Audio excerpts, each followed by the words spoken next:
Yeah. Happy Monday. Hello. Monday. Happy Monday. How are you, good sir? Doing good. How are you, Darth Sean? You're right there. Seems like how's Mustafa? It's cool. It's a little warm. But it's Fucking volcanoes and cuck. lava and stuff. It's lava and stuff. It's terrible. Yeah. Fucking Darth Vader's here, and he's being a right knob end. Reese, how are you, Reese? So I have to tell you the funniest thing that happened this morning. So I won't tell. Don't calm down. I'm not going to say anything. So Reese phones me like this morning early, and I'm like, I answer the phone, but I didn't know it was a video call. And I'm laying like I literally just got up and I went to the lounge and I'm in Carl Gat on the sofa, just scrolling TikTok and like Instagram and like the phone rings, and I'm holding obviously facing it to me, and I click answer, and all of a sudden it's a fucking video call. And I'm here like got to flip the phone up before she sees my butt naked ass. So we've established that you sleep naked. Who I can't wear clothes. It What if freaks me somebody out. breaks into your house and you need to like sort shit out and you're naked? I think that's like my biggest fear is to fight someone with balls out. Just the idea of him putting a knife. Yeah, what I'm if just they, worried like, about him nicking me or bag? something. Exactly. Exactly. No way. You know what you do? I've got an answer for that. You know what you do is you just like you know, like they say, you just act crazy, but you like you break in and then you just go like, oh my god, and then you just go like, I'm gonna grape you. You know what I mean? Like you just like, yeah, baby, come touch it. You know, like you like flip the script. You know? Yeah. Until that person decides that they're game. Cuts you off. That's like that. I haven't thought it through, right? You know, because I'm still like thinking about consent, right? So I mean, be careful. Your Honor, no. Well, he wanted it. It's like no, I didn't. I was very careful being... of that. Scary. Look at Scary's comment. Mork pulls out his 9mm. Hey, it's a fucking Desert Eagle. Come on, what are you talking about? It's hilarious. Honestly, yeah, no, it was cuck funny this morning. Yeah, I was told me that she had to pull in the support, so that is call in the air support. Cavalry. Yeah, cavalry. That is interesting. Who's all here? It's Matthew, Gavin, Reese, Nomad, Ghost Stomper. How are you guys doing? Who else do we have here? We've got Scary. Kevin, what's up, Kev? Yeah, Ruan Scary Hammond. Mork Rock was clicking everything. I usually do. I try to, especially on. And Chantal, how's it, Chantal? How's Joburg? Who else do we have here? And Winay. Hi, Winay. Yeah, if I missed you guys, just drop a vibe, and we'll read comments and stuff. OnlyFans, dude, that's what it kind of felt like. It was, and I kind of then I felt bad afterwards. I was thinking like maybe I should like send Reese like a bill, like a tenner. But I mean, the thing is also she didn't see anything, so it doesn't count. Anyway, hopefully this stream is a professional Saturday stream. Yes. No extra, no overtime. No overtime, yeah. That was fun. That was cuck funny. Big up to that was hilarious. Stomper for phoning us. Stomper saving the day. Yeah. But it was cool. Again, we weren't talking about anybody that was here. Just want to point that out. We were talking about somebody. Yeah, I got from somebody, and then I was a bit annoyed. So it's all allowed. So are you guys getting fucking deep into the Christmas spirit, or Where I am. are you? You got It's your not fun you going doing to your the shops though. Oh, dude, we went there today. Actually, you know what we did today? We were there's a school somewhere, and they have like this like Christmas market. So we were like, okay, cool, let's go there, right? So let's go check it out. And it was weird. It was weird. It's like this whole school hall, and I kind of felt icky Is when I'm school inside. still open or? No. The school's closed, but then obviously they've got the students there that are like helping out for the Christmas market. But all it is like their hall is just filled with these. And the issue I have is the aisles are just too narrow. So you can two people can almost just pass each other, but then you've got people that stop and look at this funny cuck, and then there's someone on the other side, now you can't get through. And then it's this weird thing of like, excuse me. And then there's a lot of old people, and then they can't hear you. And then you got to kind of like, sorry. And then they go, oh, fuck. And then they realize that they're fucking blocking the way. Yeah, but you have that in the shopping center now. Like it's like it happens can kind of walk like Checkers. Like that's the worst thing for me is like today, like I noticed. Yeah. They'll put their trolley just sideways. Yeah. Oh, just blocking and then they go, I wonder what the price is. Then you're standing there. I have to be the knob that goes, excuse me, and shimmy past them. And now it's just kind of have a whole conversation in the aisle. Push everything out the way. Yeah. Have you seen how Cape Town people, like Cape Town old ladies, like jam their trolleys into your heel? Yeah. Oh yeah, dude, it annoys the living crap out of me. Dude? You need to wear like safety shoes when you go to Checkers or something in Cape Town. Yeah, you need steel tip heels for shopping in Cape Town. But it's like I don't know. It literally happened to me today. So we were like, we didn't want to go shopping. Then we're like, okay, cool. Let's quickly go grab let's go have like a nice coffee drink. And it's like, oh fuck, wait, we need to quickly get something. Oh god, fuck. It's like in Pick and Pay, and then I'm there, and I'm like, kill me. And then I literally had one of those people that there's people that just get way too close to you. And then what I do, the thing is, so you know what I do is though I'm a knob-in, so I'll step forward, and then just kind of move back, like I didn't, and then they keep fucking into you, and I'm like, I'm sorry, and then you turn around, you're like, what are you doing? What's going on here? And like, sorry, and then you do it again just to see it, you've got to submit boundaries. You got to put it out there. That's annoying. Yeah, but sometimes also it's like you need to abba them to the till or something. Like, do you want to get on my back and then I'll just carry you? Yeah. Do you want to touch me? Like, but I think would be nice is if you turn around going like, listen, like I'm not that gay. I don't want you inside me. Like something like that. Like you got to offend them. My biggest issue at this moment, because it's like like don't live in like a big city like Cape Town. So my problem is like everyone knows you. So I can't just like get what I want and get out. Like you go around an aisle and there's someone there and they go, hey, you want to talk? And it's the same shit. Yeah, it's like, how's it going? What are you getting for Christmas? And you're like, oh my God. I'm like, I don't fucking know. That's why the wrapping paper, it gets wrapped. I wouldn't know. Yeah. What are you eating? Why are you at the shops today? I mean, look at my fucking trolley. Look there. Yeah, you can see. Just, use a bit of logic, bitch. I just want to go, hey, what's up? And carry on. Like, I'm quite happy to do that. But it's this fucking every corner. Mel asks, what's on the menu? So I'm going to smoke a gammon. Like, I've got a cured gammon from Wollingshire, and I'm going to just pop that in the smoker. I've got a bit of cherry wood. Detail, dude. Got to go detail. Yeah. Listen, I found the video. I found the glaze going to be. We can get to that later. Well, actually, we're going to get to that tomorrow night. Tomorrow night we're going to have. Tonight we're talking more tech stuff with Whistler. This is a Christmas edition. It's not a cooking stream, Sean.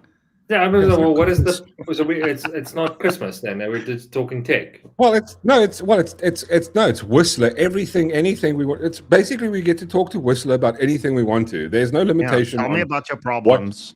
Your IT problems. Yeah, there we go. Problems. Tell me about your browser that's slow. Yeah. What porn sites shouldn't Sean be looking at? You know what? And I think it is like sites. Yeah. you go. No, I really don't talk about porn sites. You see Pornhub got hacked. 200, What? No. like 200 million or something of their premium subscribers, which I assume is like the people that pays for like Pornhub.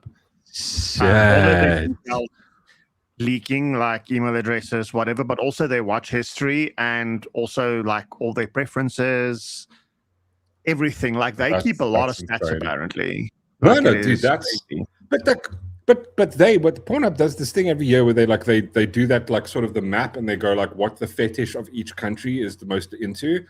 I've seen that pop up on X sometime where they go like, yeah, like America apparently like the US are like into this, Germans are into like I don't know butt stuff, or I don't know, like every country they go like the most searched the most searched genre for each country, and it's going like a lot of times I look at this and I'm going, yeah, we need to nuke that country. There was a couple of them and into like midget, like there's one country that was into midget porn, and I was like why? Because like, I always think if you're into that, you're borderline into sort of like the the CP stuff, and I'm going like, okay, that's weird. I'm sorry, but if you're paying for porn, you deserve to get hacked. You deserve your email to get stolen and shit. I'm sorry. Like you deserve whatever came your way. So funny story. So my uncle was here last night, so we were hanging out, and I was like asking if I got any cool shows to watch, and somehow we sort of went up. The one show that I've downloaded, what's the thing? The chick off Love Island. Fuck is her name? What's the chick from Love Island? Ah, man, she's got like getting filthy rich with Olivia Atwood, right? And she does this thing where she gets into sort of the thing, and I'm going like, that's the one part of OF I don't understand. Is like, and I think we've talked about this before. I don't understand the whole concept of paying for it when you literally just go into X and just type in your favorite naughty, like your favorite mattress actress's name, and everything is free there. It's like you don't have to pay. It's there. It is. X? Why? And bro, X is. Why does Elon not sort that out, dude? Like, why is Elon not?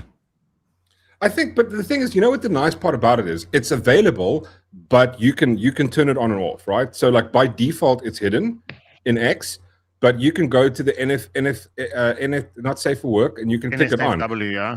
Yeah, but the thing is, the nice part about it is it won't come up in like say you're doing the same thing where you click on a video and you scroll, and the next video comes. It doesn't. They'll never like naughty stuff is never included in that, right? It isn't, which is nice. So if you're for it, like it doesn't index it. You have you have to like you've got to like, well, you can. If you click on one video that's got to do with it, maybe the next video will be that, but it's not like you've got to physically go, looking for this mattress actress's name, and then there it is. Why pay for adult content? Okay. Just phone Mork on video calls in the morning. True. That is true. Okay. 082 for a good time.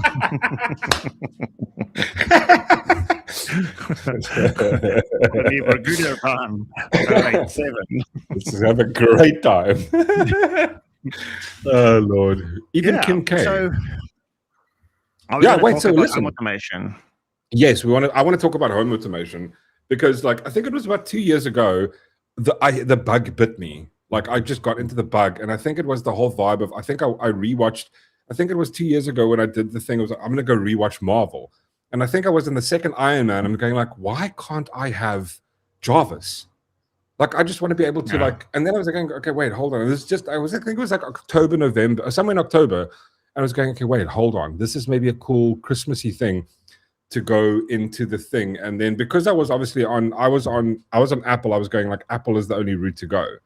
But the thing is, so all I did was I got into it. I bought myself the Apple HomePod Mini, and I bought a couple of like bulbs and 1 or 2 plugs. And then it's so kiff because I can go like, I tell her, and then I don't want to say her name now otherwise, but you tell her, and then the light goes on. You can dim the light, and it's like, and it's actually really cool. But then other night when I was talking to, why can't you say that? Is she listening? No, because if I say it then and I go say her name, and then it's going to like fucking hear it, and then something's going to turn on in the house, which is the only downside. Because sometimes I watch a movie and then they say her name, and then stuff happens in the house. Do you know what I mean? So you changed yours name? No. I keep it a Siri. But like, if I say that, like if I say like if I gave the command now, my phone's going to hear it, and then it's going to turn on something. Yeah, the wake word. But then. But so so you know, did the studios. Then the other night, by accident, by happenstance, I mentioned it to Whistler, and he showed me his setup, and I almost pissed myself because it's so fucking awesome. It's like, And can that's we? not even like half of it, right? No, because can we? I mean, like, can we? I was thinking, like, can we chat about that a little bit? Because, like, oh my god! I mean, like, I mean, how did you? Did you also like? How did you? Has anybody in the chat anybody gone into home automation yet? Poll. I'm curious. Like, yeah. I don't know the YouTube poll. Can you only ask like 2 questions, or can we ask a No, poll you can ask like 3. Are you running like multiple home automation? Are you dabbling with it, or like kind of like stay away, stay out of my house? Yeah, like are you for it? Are you against it? Yeah. Or wait, hold on. Curious. And then I'm so ill prepped. Give me 2 minutes. I could want to go and fetch a few things for a show and tell. So no, go for it. I'll be right back. All right. We'll talk. How do I do it? Oh God, yeah, polls again. It just feels. What are you trying to do a poll? I don't want to do a poll. I hate doing polls. I don't even know where to do a poll. Where's the? How do you do a poll? Here we go. Right, do a poll. There we go. Start a poll. There we go. Should we do it one of those confusing ones where it's like completely retarded? Hey, you want to? Oh wait, this is hello. What 1:44. Good evening. How are you? A Ghost Stomper says I can voice activate my lights, my garage door, my kettle, aircon. I keep all of it on my own VLAN off my other devices. That's I can do the same though. Like mine's quite cool. Like you're gonna be a dick now, aren't you? No. Like so, mine's like also voice activation, but mine is one step further. It brings, for example, if I want a cup of tea, it brings it to me. Nicole, I want a cup of tea, please. Some days, like there's a little glitch, and I think it's a little virus. I get like a response of "Go fuck yourself." Yeah, you just need to update the firmware. Yeah, I just got to update the firmware. Yeah, but just like, it's download. A bit difficult. Yeah, it's I think what is it called? I think it's called the backhand firmware update. I think I remember the code. It's forward stroke backhand, something like that. I just got to remember what it is. I love this one. At Mavericks, you can do a poll. I love doing polls at Mavericks.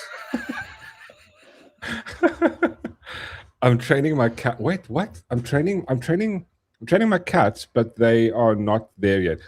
I think that's probably the hardest animal to train is the cats. I'm for home automation. In 2024, there was see, the thing to me is it's like there's a lot of people that go, listen, they don't want to do home automation because like they don't want like whoever.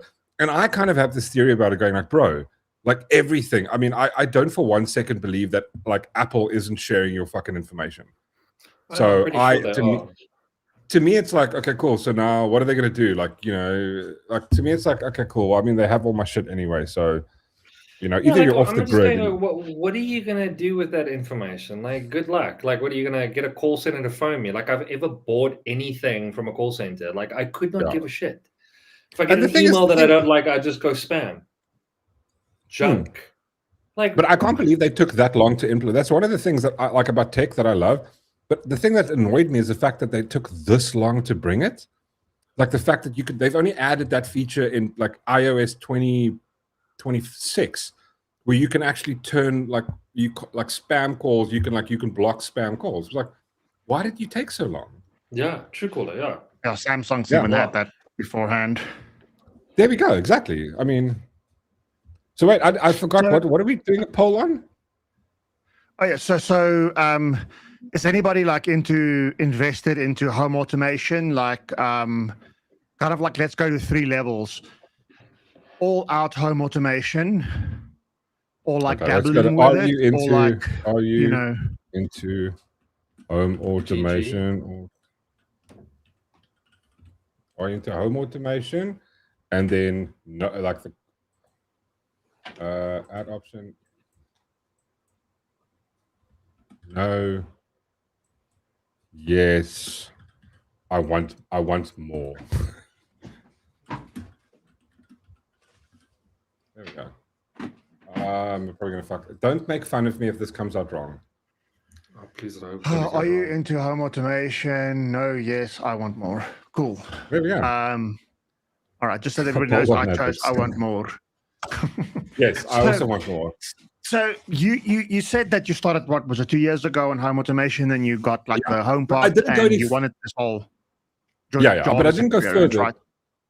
Yeah. But the thing is, like, I haven't gone any further than that. So basically, I got the HomePod Mini, and my idea was at the time, like somewhere in the new year, I'm going to get another HomePod. But I was going like, but why? Because like the phone acts as the HomePod, right? So like, I've connected both me and the missus. Both our phones are connected to that, and you know, the only thing is, we do have a slight problem because Rainbow Sherbet is very rude to the AI because she'll go like, turn on the fucking lights, and then it's like it doesn't hear her, and then I'm like going, babe, you can't do that because when they rise up, you'll kill you first. So you need to start being nicer. Yeah, you need to install the sarcasm pack. Yeah, exactly. Because and then she gets angry at me because like the thing doesn't hear her, and I'm like, here, you just go speak clearly. But then the nice part is it sort of illustrates the idea that sometimes she doesn't, like, you know, she can't convey an idea properly, you know. And I keep telling her, she's like, no, I do. And then I'm like, well, both me and the Siri don't understand you. It's not on us. It's you. It's a you problem. So here's the thing, though, right? Firstly, I think that the whole voice assistant thing peaked early. Yeah. Home automation for me is not so much about talking to my house and asking it to do stuff. Yeah. It's more about how I can create a set of rules, rather, or a set of conditions for my house to know what needs to happen without me telling it what to do. That is where my focus on home automation is. Now, let me try and explain what that means, because it sounds complicated, right? I sent you 2 pics. I DM'd you 2 pics in Discord. Yeah. You can bring them up on stream just to kind of like prompt to give an idea of what. There's many ways to achieve some form of like smart home, right? Let's maybe just for the sake of this conversation, clarify what a smart home is, or define in simple terms what a smart home is. For me, a smart home is a house that you can interact with, whether it is through voice, through your phone, through the internet, remotely, whatever, and your home can do certain things. All right? Yeah. So switching lights on or off doesn't have to happen, you know, with you physically being there, because there's some interface you have with your house while being, you know, remote. So I mean, now explain that one in sort of like a practical term. How would, like, just on the lights thing, without you doing like the thing, how would that practically work? So the most earliest on thing is, like, you know, everybody had CCTV at their homes. Yeah. You leave for the shops and you're like, oh, did I close the garage? What do? You go onto your phone, you check the cameras around your house, and you're like, oh no, the garage is closed, off you go, right? So it is knowing the state of something when you're not there. Okay, got you. The video feed was like one way of seeing the state of something, though, right? So with the smart home, when you can see the state of switches or the state of things in your house, is the pool pump on or off? Is the lights on or off? Is the geyser running? Is there enough gas in the cylinders? Your gas cylinders, you have like a gas heater. You know, is the tumble dryer on or off? What's pulling power? It's knowing all the states of those things. The smart piece for me comes in when you're able to automate those things to do things without you having to worry about it. Now, one of the simplest and smartest thing that's as old as time is having automatic lights. You know, like your outside lights goes on when it's dark. Yeah, like it goes on at like a certain when the sun time. comes up, right? Yeah. You don't ever need to worry about it because it has a light sensor. Right. So technically, that is the kind of the start of home automation to a degree, right? That's the earliest forms. It's got a few flaws though, because if it's overcast and the light goes below a certain lux, then the light goes on. You maybe don't want it to go on. So, you know, you didn't really have ways of interacting with that though, right? Yeah.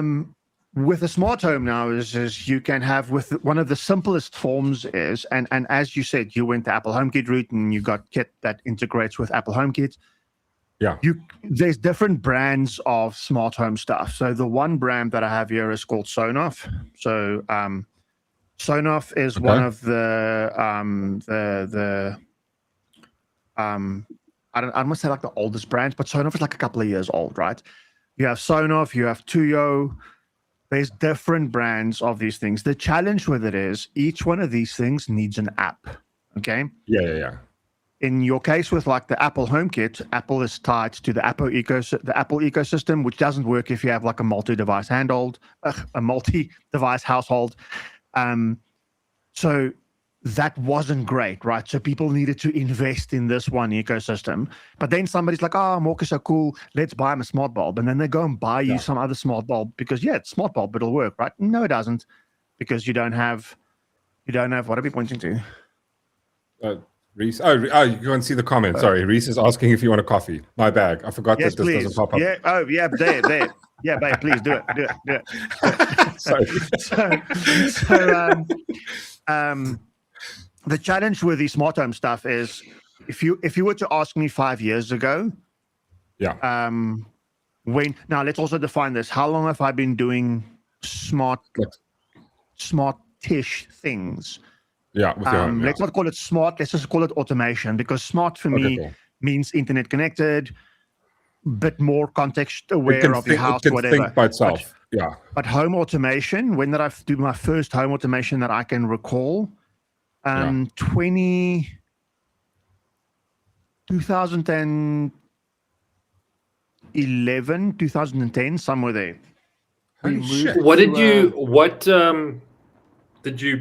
What was the home automation that you put in? Yeah, what did you start with?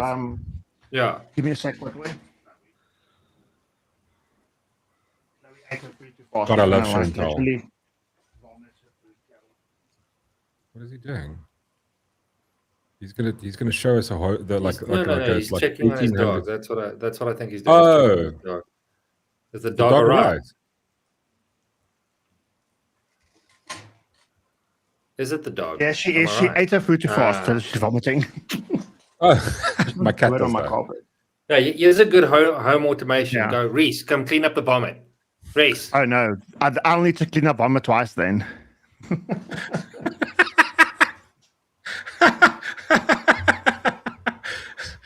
Reese, are you listening? Sorry.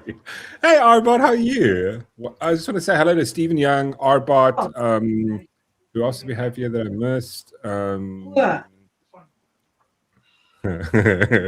Is she gagging? YS. Yeah, she's fine now. She eats too fast and then she vomits. She's getting a bit old. My one kitten does that as well. You should get the bowls that's got like the weird thing in it. Where you we do need to. But she's also getting old, so she's like lying and eating, and then that's also not a good thing. So I try and put the bowl either higher than her or lower than her. So she has to stand up and eat it. Yeah, I get what you're saying. Yeah. It's not the good kind of ASMR stream, Scary. It's the bad one. Nobody heard that. All right. Thanks, Chloe, for spoiling it. All right, so where were we? So the challenge with home automation is just like all these different ecosystems, right? So you had to have something like Sonoff or the HomeKit stuff or Tuyo, or there's all these different brands of these things, right? I think B-Link or whatever as well. And now if you had to ask me, like, 5 years ago, what would I invest in? Or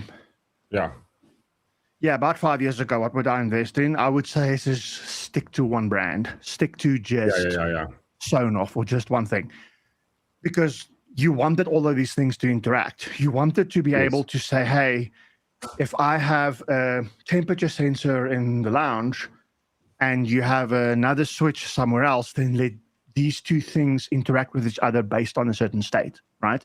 Yeah. So, for example, you can have a temperature sensor in the lounge that switches on a fan or switches on the aircon or whatever the case might be, right? What? You can do that?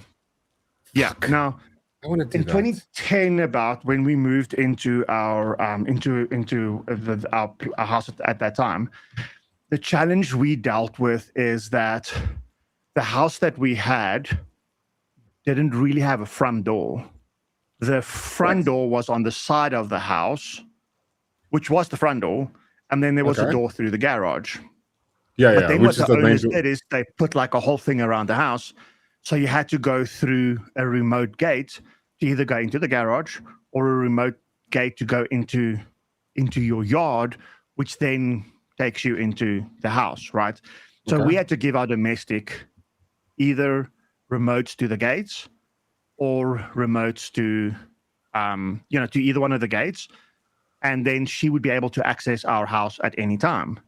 Yeah. We didn't want to do that at the time with her or with the gardener, right? So what I did Yeah. is the same system you have on any gate remote or any garage remote is like a little RF thing that you program the remotes on. So each of those gate motors or garage motors has those things built in, right? I just bought a second one, right? Okay. And that second one, you can pair the remote to it, but then rather than connecting that second one up straight to the gate or the garage, I wired a special little device in. It's called an Arduino. So Arduinos are like microcontrollers from like the early 2000s, essentially. And I coded some software to say, hey, if you get a signal on these 2 pins, then output a signal on that pin, which then opens the garage door. But I tied it to a timer, and I said, cool, this remote can only open and close the garage door if it's between this and this time. So if it's from Monday 8 to 5 and from Thursday 8 to 5, which means that remote only opened the garage door between these 2 dates. That's not something I could do 15 years ago on a stock No, of course standard not. But wait, garage door hold on motor, there. right? Why would you want to set a time that a garage door can only open between a specific time? So for the domestic, security, so if the domestic came like on a Sunday when we weren't there, or the gardeners came, then they couldn't open up the remote. Oh my god, that's clever! Right? Oh my god, that's insane. So yeah, I No, mean, imagine you go away for a holiday. Your Yeah. domestic knows about this. Now she comes in. It's Yeah, the her button, remote she gets steals all your stolen shit. or Exactly. whatever. Yeah. That's clever. That's insane. Right. I just want to quickly say 1 second. Just want to say big up to all the Voortsekkers for coming. Weakasha, thank you for joining. Really appreciate it. Big up to Ronaldo. Thank you, homie.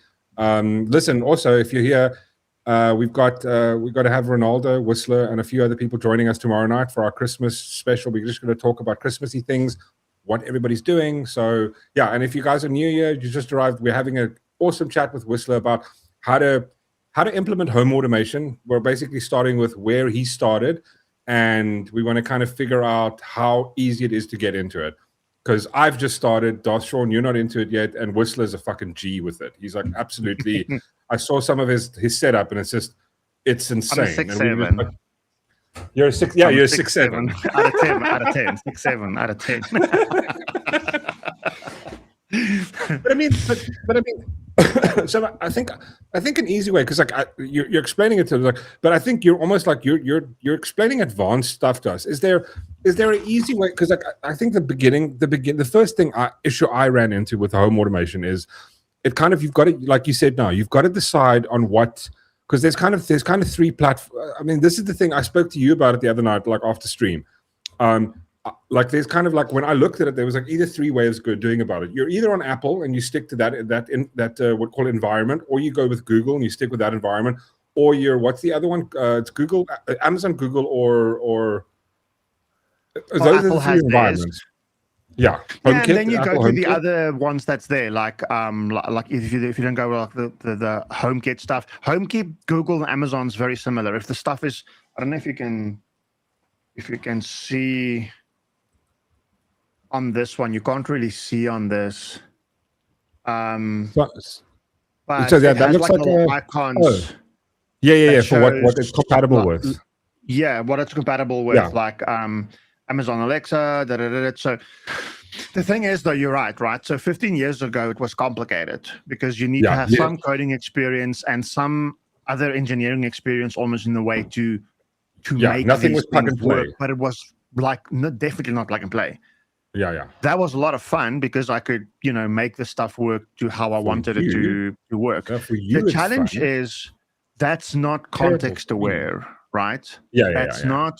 And what I mean with context aware is for example, one of the latest automations that I've built is I have a human presence sensor. Now, a human presence sensor is not this. This is an infrared sensor. Stock standard, same thing we have on all of our outdoor lights. Picks up movement. That picks up movement. That's light goes on. If a little leaf goes past it, the light goes on. Right? If the cat moves past it, the light goes on. Right? Yeah. Anything triggers it. I have a human presence sensor. Human presence sensors, and they cost roughly the same money. It's like $200 or something for these sensors, right? A human presence sensor picks up heartbeat. Okay, so it knows that there's a breathing thing there, not movement. It picks up heartbeats. And you can tell it how far to pick up heartbeats. It uses high frequency radar. Okay, what's it the called? thing looks the same as this. Sensor. Yeah, a human presence sensor. Search for it, Tuyo. T-U-Y. Now I can't remember how to spell Tuyo. Presence sensor. T-U-Y-A, human presence sensor. Oh yeah, here we go. Yeah, I see it on GWiz. It's a small, it's where I bought it from GWiz, right? So I just want to, so before we get into this too deep, I just want to Ronaldo, thank you, good sir. I really appreciate it. I just want to read it. I tried it with my LED downlights, and needless to say, it was 2,000 Rand fuck up. I remember that. Dude, no, I got it right, because if you're on, Ronaldo's on the Apple infrastructure, the Apple what do you call it, environment, right? So that's the issue I ran into, because like and this is what I just wanted to mention to you. The biggest issue I had at the beginning was, I think when it comes to Apple, the stuff that just automatically, unless I'm like a you, right, where you can like do the back end stuff, like I wanted to just plug and play, this thing works. The issue I ran into was Apple HomeKit stuff is limited, right? So anything that works natively, it's getting better, but yeah. Like for example, like every single thing that on Takealot, if you go Wi-Fi integrated, is either Amazon Alexa compatible or Google Home compatible. Like I had to go to GWiz to find Miros. I think the brand was called Miros, like downlighters and bulbs that function automatically with my Apple HomeKit, and I eventually got that, and the stuff works. I've got about 3 lights, and I've got 2 plugs. One's got a fan on, and it's awesome. And then I had a bit of an issue because my Wi-Fi networks were a bit cucked. And now everything just it works. But now I want to take it that Whistler step further. So the nice thing with Apple HomeKit is they now support Matter. So Matter is this new universal connectivity standard that's backed by Google, Amazon, all of these platforms. Right. And when they support Matter, then they support obviously these different HomeKits and all of those things as well. Yeah. Now, that's still good and well. There's nothing wrong with that. For the average home automation, all of those options are quite good, right? I mean, so in the screenshots that I sent you, go for it. Yeah. No, it's just want to ask you. So, like, when you go like that, I sent you, right? Yeah, but the part I just want to clarify the part that you said, like, because obviously there's the plug and play, which is like that's like the me, right? Because that's the one aspect where you buy a couple of things, like almost like what I imagine Ronaldo did. Ronaldo bought the HomeKit.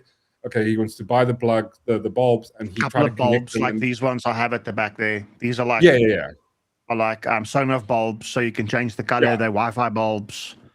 Because the thing I wanted to do is I wanted to do the 2 things where like I tell it to do a thing, and then the other thing that I wanted to do it was I want to be able to go like when I come home, it'll turn the light on. Like you can add on the automation side, you can go, okay, cool. Monday mornings, like 9 o'clock, it turns off the fucking lights and it turns the fan off in case you forgot it. Like you can add those automation stuff, but you've gone like that fucking, like you've gone a step like way further, where yours is like an entire fucking ecosystem of everything, understands everything else. And this is where this comes in. Like, just look at this. This is next level shit. So that's my homepage, and I don't look at this homepage on a daily basis, right? Our entire you said it at one time is hands off. It's context aware, and it does what it needs to. When you say context aware, what do you like? What do you mean by context aware? The state that it's in. My house knows that Eskom has power. It knows there's sun. It knows there's gas in the gas tanks. It knows that it knows that it's not nighttime, and it knows we're all upstairs. It knows all of those things. That's I think, like, I want to slowly get into that realm of like automation. What benefit does that have, though? Like So for this, example- doing Like, for example, if it knows that you're upstairs. So why would it? here's the thing, right? Our doggies are getting old, right? Well, at least one of them. When they want to go downstairs at night, I need the lights to be on, but I don't want the lights to be on the whole time, right? So I have a presence sensor. I'm going to play now with like 2 presence sensors to know the state and the direction, to know whether they've come down or gone up, right? You can even do it with like inside cameras and stuff, and then the same software that I'm using, what you've got on the screen there, Home Assistant, it integrates with cameras, and then you can do like object recognition or whatever in the cameras. But it starts going in a whole different problem to deal with now. But what I'm doing with the human presence sensors is it even picks up the dogs, but it won't pick up random other stuff. It won't pick up if the wind blows or something like that. Right? It's like a tree. Yeah, it knows when the dogs walk down because it picks up the dog's presence, and I've set it to literally only look like in like a little 1 meter area. So if you sit in a lounge, the sensor is sitting there, but it won't pick you up because I've set it to only measure like a certain distance because it uses radar to pick up like breathing and heartbeats, right? So it knows when the dog walks past, and then the light goes on.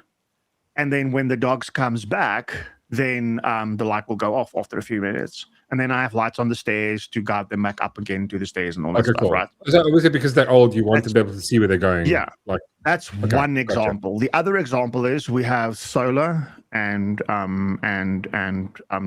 panels and an inverter system and whatever. Yeah. If we're running, like, you run on your batteries at night, and during the daytime you charge the batteries up, etc. But let's say power goes off at like 9 a.m. or 10 a.m., right? Yeah. Then I don't want to run heavy workloads in the house then, like tumble dryer, like the pool pumps, all of those things, right? Although we've got a granny flat as well. There's a geyser in a granny flat. That geyser is electric, and then we've got gas geyser inside the house. So it'll switch off the electric geyser, it'll switch off the pool pumps, it'll send a warning telegram message to the domestic lady, say to her, hey, it knows that the tumble dryer is on because the tumble dryer is on the Wi-Fi. It'll tell her like, hey, when this cycle is done, don't run the tumble dryer again. So she knows, like, just finish this. So she gets a message. She'll get a telegram message on her phone, yeah. Like, I don't want to just stop the tumble dryer mid-cycle because that screws the stuff up, right? But I know that there's power draw. So what I have is... That's insane. See, that's plugs. kind of... These are smart plugs. They're from Tuya. And you just plug this smart plug into the wall. You pair it with Wi-Fi, and then whatever you plug in here, it'll switch it on or off. But it does one thing more. It gives you power draw. So you know how much so it tells you how much. So I know that when the tumble dryer is running, it's drawing 2,000 watts or something. So then I know, okay, cool, the tumble dryer is running. Or it has run in the last little bit. So then I can send her a message to say, hey, Eskom is off. Please reduce the power consumption so that I can take all the sun, all the energy from the sun and push it into the batteries, charge the batteries, because you don't know when Eskom's coming back on, right? Exactly, yeah. For example, same thing with your phones, my Quest, my VR headset, all of those things. It's not good leaving something on charge the whole time, especially the devices you don't use often, right? Your iPhone, I don't know about the Samsungs and stuff now, but your iPhone has this feature where you cannot charge it past 80% or 85%, right? I've got that on. Yeah. I saw that. iPads don't have that feature. Don't know why Apple don't put it on the iPads. You can't tell your iPad not to charge past 80%, right? I can't tell my Quest not to charge past 80%.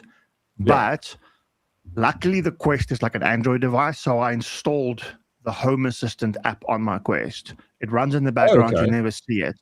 But what it does is it reports to my Home Assistant the Quest battery status and whether the Quest is on, whether it's on my head. It's got sensors now, right? It thinks it's a cell phone, kind of like. Yeah, of course. The same as what it does with my phone, the same as what it does with my iPad. Based on that, it also knows whether we're at home or not because it knows we're on the Wi-Fi network. It knows your GPS position.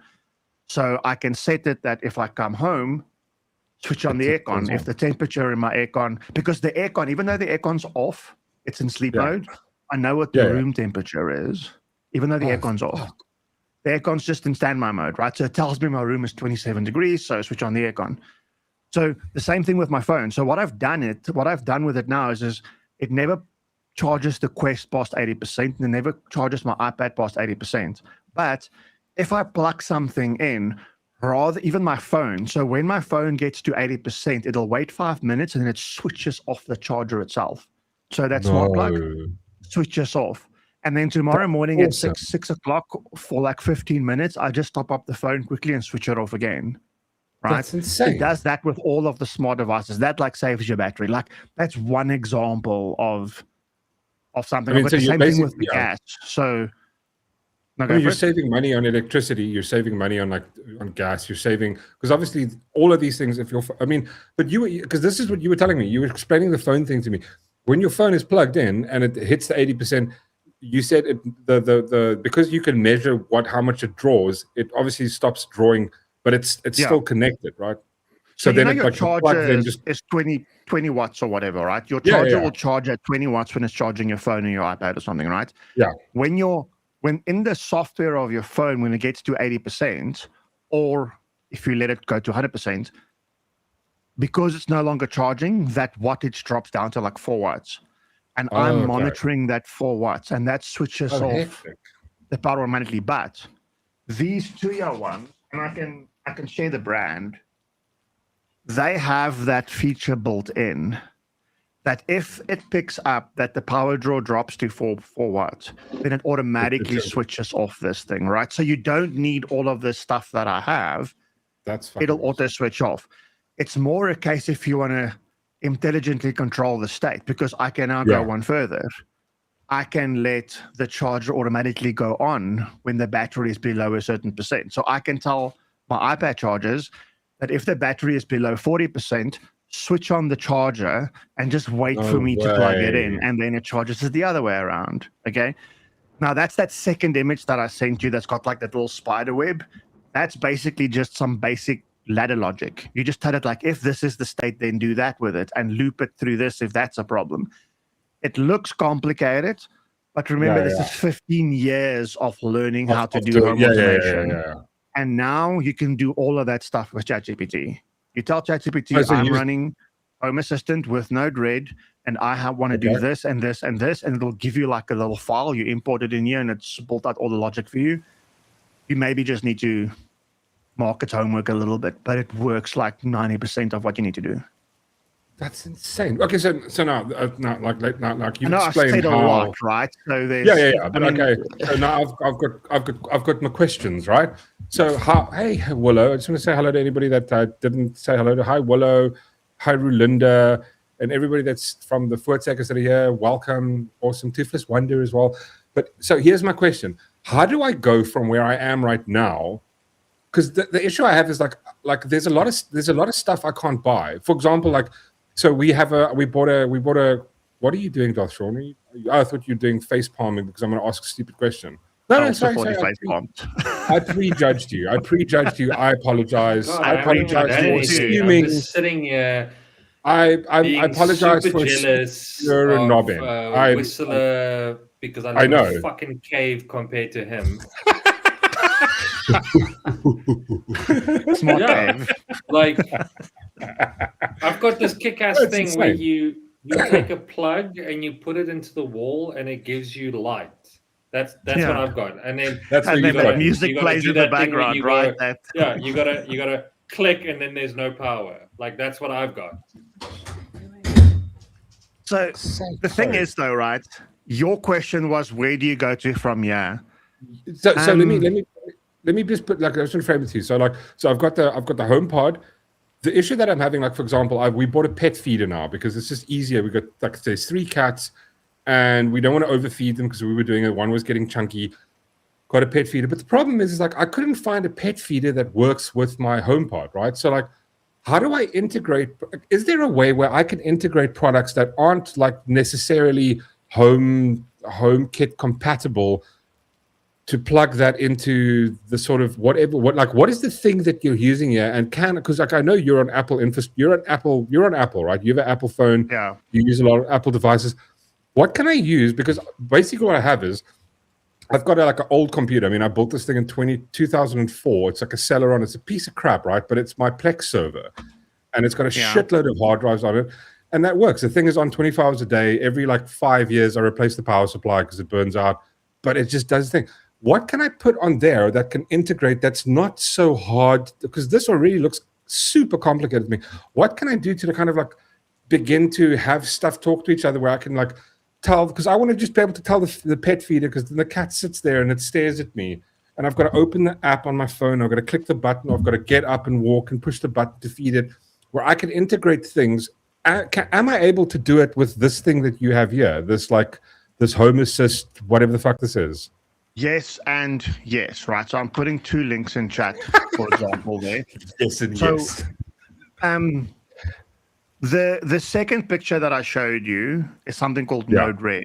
Node-RED is basically a plugin for Home Assistant. Home Assistant is the base. That's the first link that I shared, right? You can install Home Assistant, the one that had the dashboard with all the gauges and stuff. Sorry. Okay, you can install that on your computer at home. Okay. And then there's one or two plugins you load. Yeah, there's a plugin you can load that ties into the Apple HomeKit stuff. Okay. So then you need like a bigger brother to the big brother, because right now your big brother is your HomeKit, right? Yeah, that's the one that I kind of. You need something that gives you like a bit of control on top of the HomeKit stuff, and that's where something like Home Assistant comes in. But Home Assistant isn't physical hardware. It's just programming. Yeah. Right. I don't need to buy a device for it. All I just install it on my computer and it's running. Software. Okay. Because that's the thing. Because I was like, how do I? It ties into all of your other stuff. You basically log into it. There's a plugin. You log into your Apple stuff. You log into the Sonos stuff. You log into the Tuya stuff, and then it can see all the sensors. Okay. That's where you can start controlling stuff across all of those sensors, especially if the stuff doesn't integrate. So, go for it. Yeah, because the thing is, like, for example, we've got to give you an idea, like a small idea, like it's a hypothetical, right? I've got a cat feeder, and it's got a camera built in, and it's got a schedule when the cat's Wi-Fi. Is that cat feeder Wi-Fi? Does it have an app? Yeah, it's connected to the Wi-Fi. It's got an app, all that. So all I want to be able to do is hold on. It's the I'm just going to open the app here. It's called it's BNETA. I don't know how you Beneta or whatever. BNETA IOL or IoT. Sorry. So it's the pet feeder. It's the Wi-Fi pet feeder. So it's connected to the Wi-Fi. When we're at work, I can open the app. I can see if there's a fucking cat there. But like, is there a way to I can sort of integrate that in this Home Assist thing and then just go like, hey, like just tell Siri to. Just because there's a trigger I can feed the can I?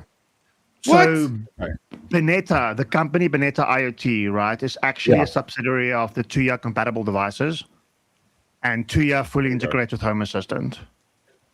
So all I need is Home Assistant, and then if I want to take it even further, where you start doing what you're doing, that's when you get the Node Connect, the Node-RED, where it starts monitoring stuff. You don't have to use Node-RED. I just like seeing my automation visually laid out like that. Okay. Home Assistant has something built in where it's almost like if this, then that. So if this state happens, then do that.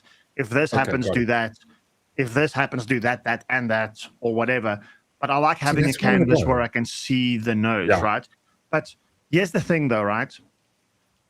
I know it is hard for the average person, so not everybody will be able to do it, but your possibilities are endless with what is available in the market. The one link I shared from iGas, these guys, my sensor is downstairs now, but it's like a little puck, like a little flat little disc, right? That has 2 magnets and a sonar sensor at the bottom. You put it at the bottom of a gas bottle. Yeah. Any gas bottle, 9 kg, 19 kg, 48 kg, whatever, right? It's a Bluetooth sensor, and it sends a sonar up and down inside the bottle, and it knows how much gas is inside the bottle, right? No, that's because awesome. It's Bluetooth. You have to have your phone close to it, or you have to pay like $1,000 for their Wi-Fi version just so that your app can see it, right? The bad thing about it is they don't natively integrate with something like Home Assistant. Unless this is called an ESP32. You buy these things for like $90. You code some software onto it. There's 101 articles online, and that thing became a Bluetooth proxy. And all it does is it sits and listens to Bluetooth signals. Anybody's Bluetooth around the area that it broadcasts, it listens to it. But I told it to only listen for one specific set of Bluetooth signals, and that's my sensor. And when it reads that sensor, I just know what to look for so that I can see the gas levels and stuff in the bottle. And now I know when the gas is going to run out. It sends me a message when it's on 10%, 5%, whatever. I can see my consumption over time. Ghost Stomper says it also detects gas leaks, for example. Yeah. That's here's the other thing, though, right? Think about like a state of your house, right? Smart locks on your doors, gas sensor in your house, fire sensor in your house. Fire sensor goes on, gas sensor goes on, automatically unlocks all your doors. The last thing you want is your kids trying to figure out where the key for the front door is. Yeah, no, exactly. Oh, you know, there's 101 of those things that you can do. The problem is you don't want to become over-reliant on it, that you can't operate your house without the internet being connected, right? So, yeah. Toothless Wonder says, Mork Rocket Whistler, check out Home Assist Green. Plug and play. I don't know what that is. That's obviously like Home Assistant Green's like a little device you buy. So it's like a little device you buy. It's like a Raspberry Pi, I think, if I'm not mistaken. And you buy like a little device that's got Home Assistant on it, but you don't have to do that. You have a PC, I would just run Home Assistant on there. Okay, cool. So if somebody doesn't have, because I know that's the thing, a lot of people don't have that, like they don't have like like a computer that's on 24 hours. They've got their main PC and then one, like for example, my Home Assistant runs on the Raspberry Pi. I've got a Raspberry Pi 5. It runs on the Pi. It's super light and it runs. You can run it on a old little computer. It runs so lightweight. But the problem is you need to work up to that though, right? So you need to have a problem you want to solve first. Yeah. Or a few problems you want to solve, and then kind of like see that's what where you want to invest your money in. But the challenge is you like exactly what you're running into now is you need to buy something that works with the stuff that you have. Yes. When you start getting to that problem, you need to ask yourself if it's worth investing in having another software solution that kind of like aggregates all of these things. Home Assistant for me is one of those things, and there is so much help out there for Home Assistant because you don't need to have the complicated flow, Node-REDs that I have for that. You can literally do it like in its native interface, and you can ask ChatGPT to help you. I know of people that I work with that's very non-technical that has gone and set up all those things. Now you can start getting like pressure sensors for your water. You can pick up that when your municipal water drops, if you have like water tanks, then it automatically knows to like close the taps that feed from the municipal. People do that because when they fix the pipes, there's always like dirt in the pipes. You want to flush that dirt out before you put the stuff back in your tank. So there's various states you want to know about your house. Sprinklers, soil sensors, rain sensors. There's if it's something that's smart and if it's Bluetooth, dude, you just siphon those Bluetooth signals and bring it into Home Assistant. But so my main question is this: so Home Assist can integrate with my Apple HomeKit, and Home Assist is where I can now add additional devices that don't natively connect to Apple HomeKit, and instead of it connecting like because basically how it works is I've got Apple HomeKit and it's opened, and then I go to Apple, I go to the device and I go add device, and I'll add like I'll tell it, okay, cool, there's a light bulb, this is a compatible light bulb, and you can now turn it on or off. I can just everything I connect via Home Assist and then send that to Apple HomeKit, and then there I can sort of you can let HomeKit. So think of it almost as like a triangle. Think about your HomeKit stuff on the one side, Home Assistant on the other side, and then whatever other stuff can talk to Home Assistant but not your HomeKit. Your HomeKit can control the state of it in Home Assistant so that Home Assistant control the state of it on whatever software it is. And it is instantaneous. Like literally, I have a Stream Deck, okay? Yeah. You know the Stream Deck device? Yeah. I'm going to push this button on the Stream Deck. It's going to ask Home Assistant to switch off something in Sonoff. There goes my lights. Right? See, I want that. There goes the Christmas tree off. The Christmas tree hangs off this thing here. I literally cut the cord on the Christmas tree lights, put the 2 cables in here, put the 2 cables into the Christmas tree cord, Plug and it then back in. pair up this thing with the Wi-Fi, and boom, now it's on Wi-Fi. You could just plug the Christmas tree into that. Into a Wi-Fi plug These as well, other yeah. smart plugs.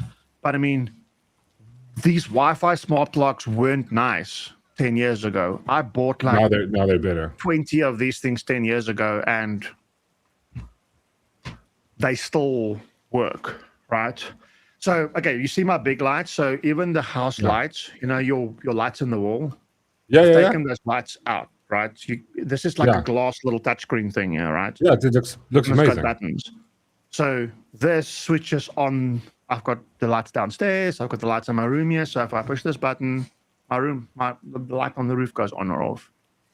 All of that stuff runs through Home Assistant. I can see that's where I I've would got like something to take similar. mine. Like I go, rage mode engage. 100%. That you do there can literally be a state that you do in your Home Assistant. Like if you hear this thing saying, and your wife comes home based on the GPS position, light goes red, music starts playing. See, that's just a series of events. So, so basically, to get if anybody wants to get into this, they need to have, like, for example, because when you say sort of the home automation thing, I kind of tie in the fact of being able to do it via my phone. So, like, how do you do it? Because, like, so do you have an app for Home Assist? Via my phone as well, so I can do mine via the phone. But so, like, that's what I want to find out. So, how would you do it via your phone? Do you have a Home Assist app on your phone, or do you? Yeah. Or do you do it? That same app you saw on the thing. Okay. Okay, cool. That's on your. But now, same okay, so web screenshot I sent you is on my phone. It also knows when my phone is on and I'm looking at it, like when my phone is in sleep mode, awake mode, where my phone is, because the app knows my GPS. So I can draw all of that information and then use it in Home Assistant. So I can have it.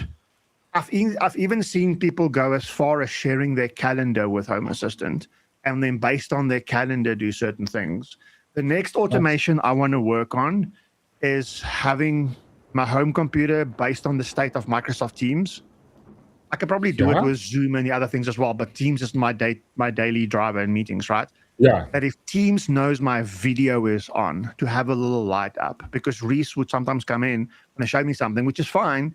But if I'm in a meeting, then she's going to obviously come into the you frame, don't want right? that. Yeah, of course. Yeah. Whereas if you're not on camera, it doesn't matter. Just to tell her that I don't have to go like, no, don't, or whatever. Yeah, there's like a live. You have a live light. Live light on there.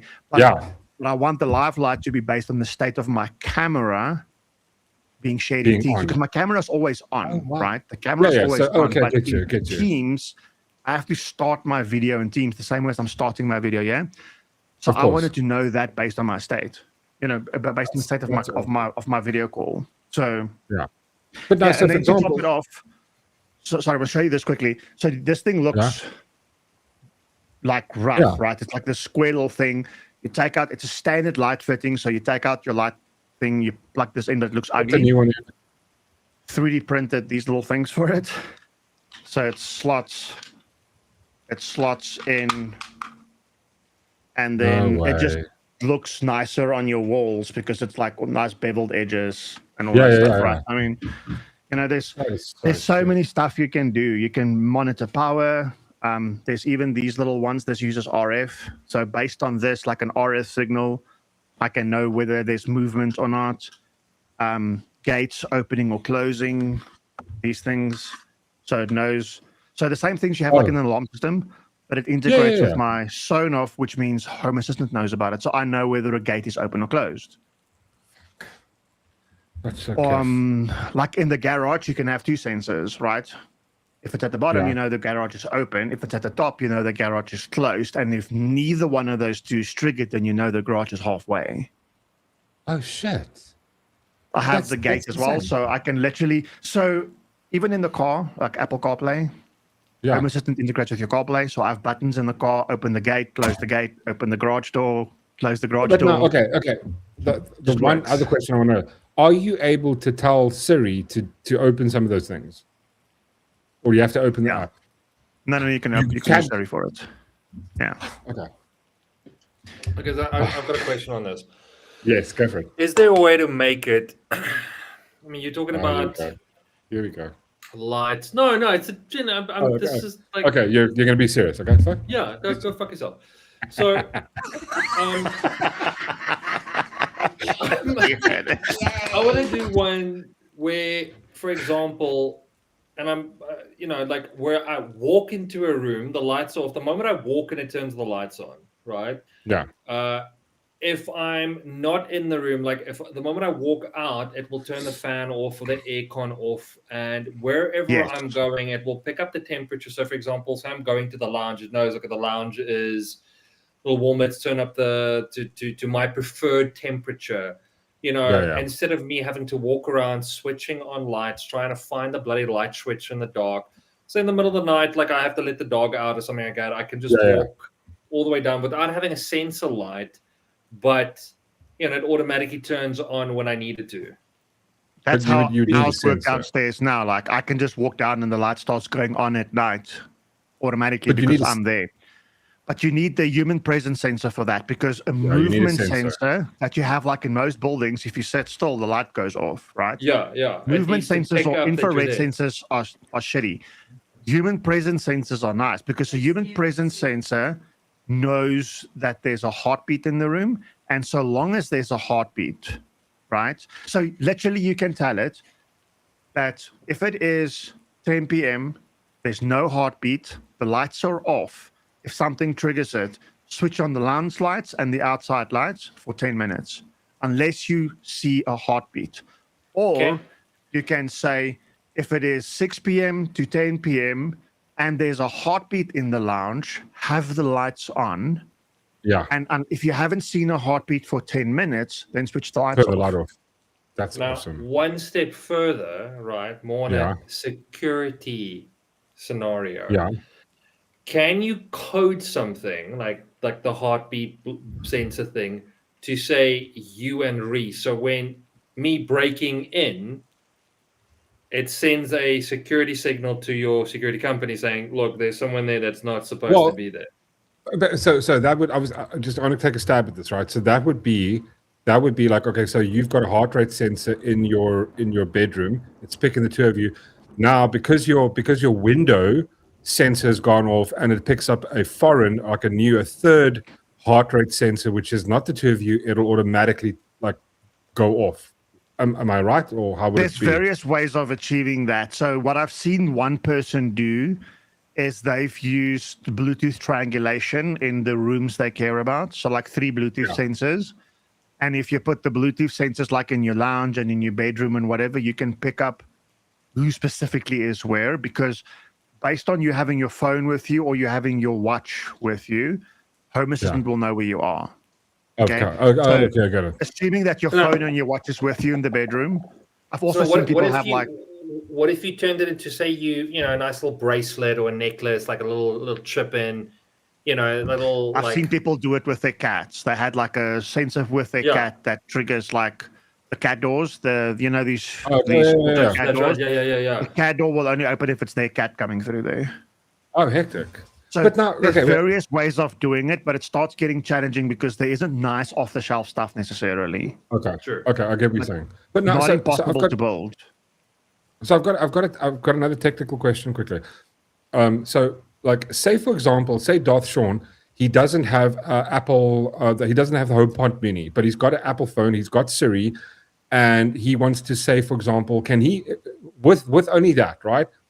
And he has, say, he's got like an old computer that's on 24 hours. Could he install Home Assist and then buy any kind of Wi-Fi activated bulb, connect it to Home Assist, and then from his phone be able to talk to Siri to turn thing on and off? Because I couldn't do that because it required the hub, which was the Apple HomePod, right?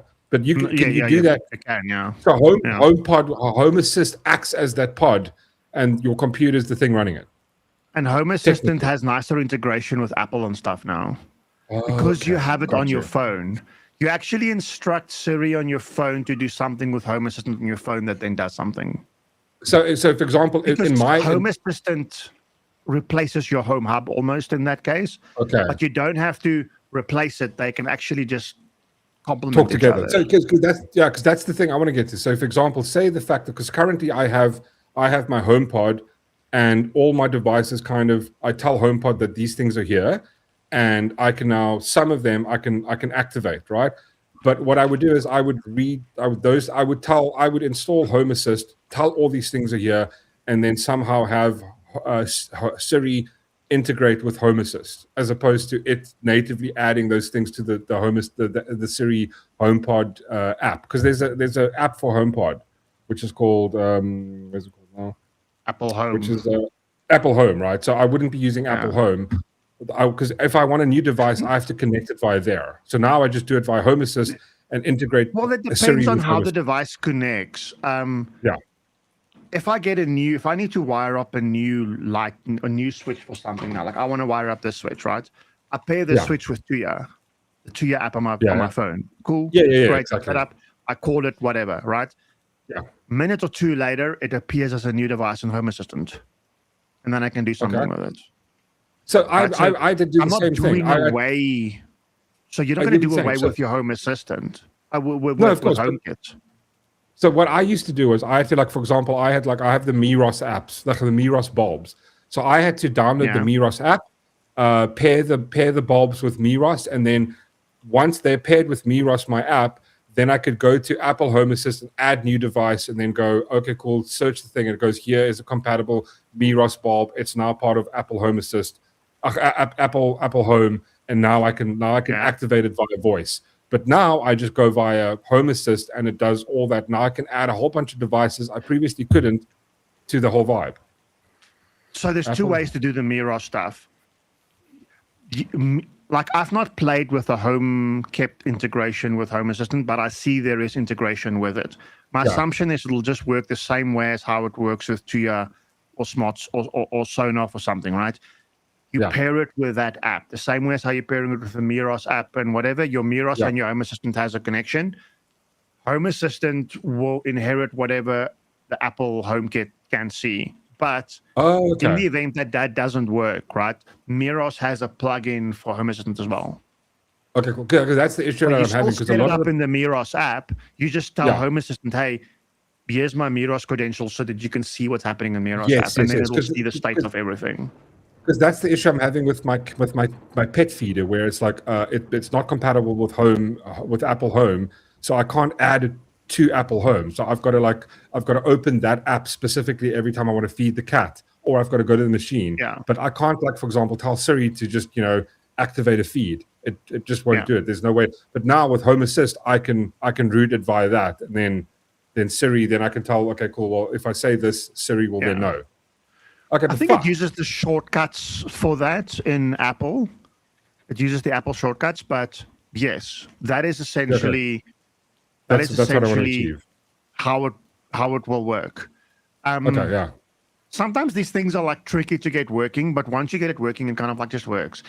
The thing is, though, full-on home automation. If you look at these smart homes in the movies, or somebody that really has they're building a whole new house that's all smart and whatever, you would have then invested in one brand for everything, though, right? Yeah, of course. Then it's simple. But if you start building onto stuff, it does get tricky, and that is why something like Home Assistant, being fully open source, has a massive community that follows this. Because, for example, Home Assistant has a plugin for load shedding, right? So it knows what the state of load shedding is. Okay, cool. And it knows whether load shedding is coming up or not. And you can then have it change your charging patterns for your solar or for your inverter to favor charging the batteries, to make sure your batteries are full because load shedding is coming at 2 p.m. or whatever. But hypothetically, you're saying that Home Assist could almost integrate with Eskom's push and tell you, okay, it needs to, because it's that's an app going, there's the schedule. And it's not hypothetically, it does integrate with that. That's exactly what it does. Yeah. That's insane. Yeah. That's awesome. Yeah, see, that's the thing I'd love to do. There's a lot of feeds you get, though, right? I mean, there's a guy that I work with that's changed his. He's using a feed that tells you it's free. It's from a weather feed. But the data he gets is specific to his GPS location. And I don't know exactly how they know, but they even know predicted cloud cover and stuff. and he knows exactly how much sun he can harvest during the day, and then he changes his charging patterns based on how much sun he's going to have during the day. Like That's it's insane. like it predicts how much sun you will have based on like knowing the weather, knowing the clouds, knowing and whatever. And obviously, It's like an open weather or something, like an API that you can query for it. But obviously, like now that the thing is, obviously with time and AI getting better and better and better to set these things up, whereas back you'd have to go through a fucking manual. Now you can just go, okay, cool. I have Home Assist. I have this thing. I have this thing. You copy and paste it in there and go like, just give me an easy tutorial how to set this up, and it'll help you out, right? I've seen people even do this, like where they use like ChatGPT in the background, and then I saw this guy wrote a flow that says based on what you're asking, it submits something to ChatGPT and asks it the answer, and then ChatGPT comes back and then it processes the results based on what you asked it. For example, if you ask like, "Hey, bleep, is all the lights off?" Right? Yeah. How would you code that? You would know all of the lights that you have in your house. That's smart. And you would say, if light downstairs equals on, then off. If light outside equals on, then off. That's a very stupid way of coding to go like, if this, if this, if this, if this, if this, right? So what he coded in Home Assistant is he said, if I'm asking it whether the lights are all off, get all the lights statuses, like light 1, whatever its state is, on or off. Light 2, light 3, downstairs, light 1, whatever. Submit it to ChatGPT and ask it which lights are on, and then give me the result back. And then based on the ones that's on, only switch those ones off, right? And then it processes it. That's fucking awesome. It's a very simple use case of using AI to do something for you, where you don't then have to go and code something stupid. Because if you think about it, if you're coding a static list of lights that you're checking for being on or off, and you're adding in new lights, then you need to go back and maintain that static list. Whereas if you tell Home Assistant because Home Assistant knows that these things are lights, okay? Yeah, exactly. So if you ask it, tell me all the lights that's on and switch them off, it'll dynamically select all of the lights you have. It'll get their status, submit it to ChatGPT, get the answer back, and only switch on the ones that it doesn't need to. Oh, that's awesome. The guy made a video about it, which was interesting use case of it. I've seen people do pressure sensors on the bed, so it knows when you get into bed. It knows just like your nighttime, whatever. No. Then it tells you like, "Hey, Mork, shall I switch off all the lights? Shall I lock the front door?" And you're like, "Yes," and it switches the things off for you because it knows. Okay, so can I ask you like a couple of questions now? Do you have automated? Do you have like a Wi-Fi locks on the doors? No, we don't lock our doors here in Joburg. Leave the house open. What? Fuck off! No, you don't, dude. You know, like people fantasize like 2 goals, whatever. You know what I fantasize about? Somebody breaking into our house. What? Because all I need to know is that safe key, dude. It's fucking party time, bitch. Wait, wait now. Out this evening. Wait, can I ask you a question? I don't have smart locks. No, I don't have smart locks, but we do have. Basically, the gates and stuff is all automated.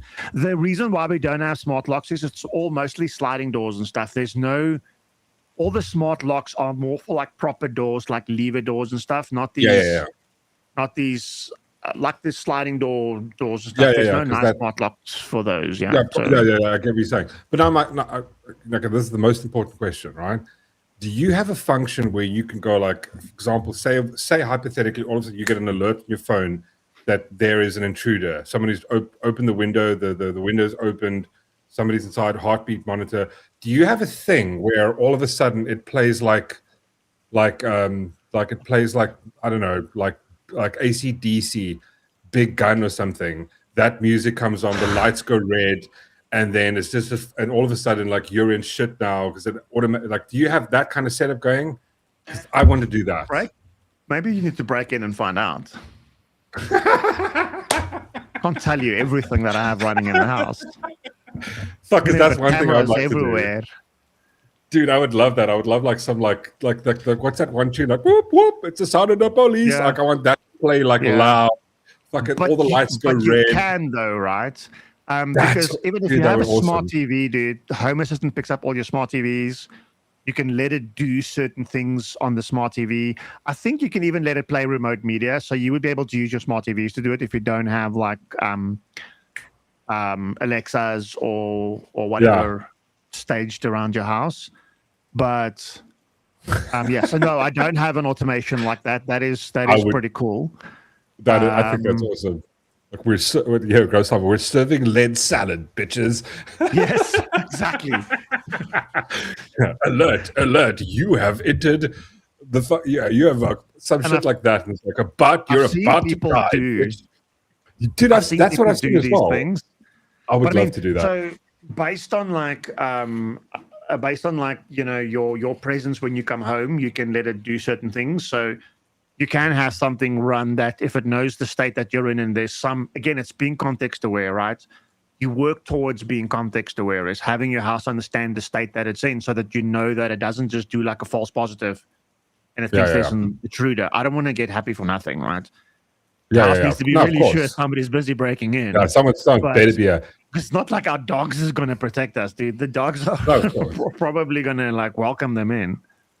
Sean asks, he goes, was that earlier diagram Trex flow app, workflow app? Yeah, Terex workflow app. If so, no, it's Node-RED.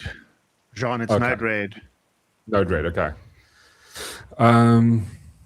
What else? I mean, that's comments. Like on the complicated side of that's where you're basically like you want to know. Right? That is very fine-tuned.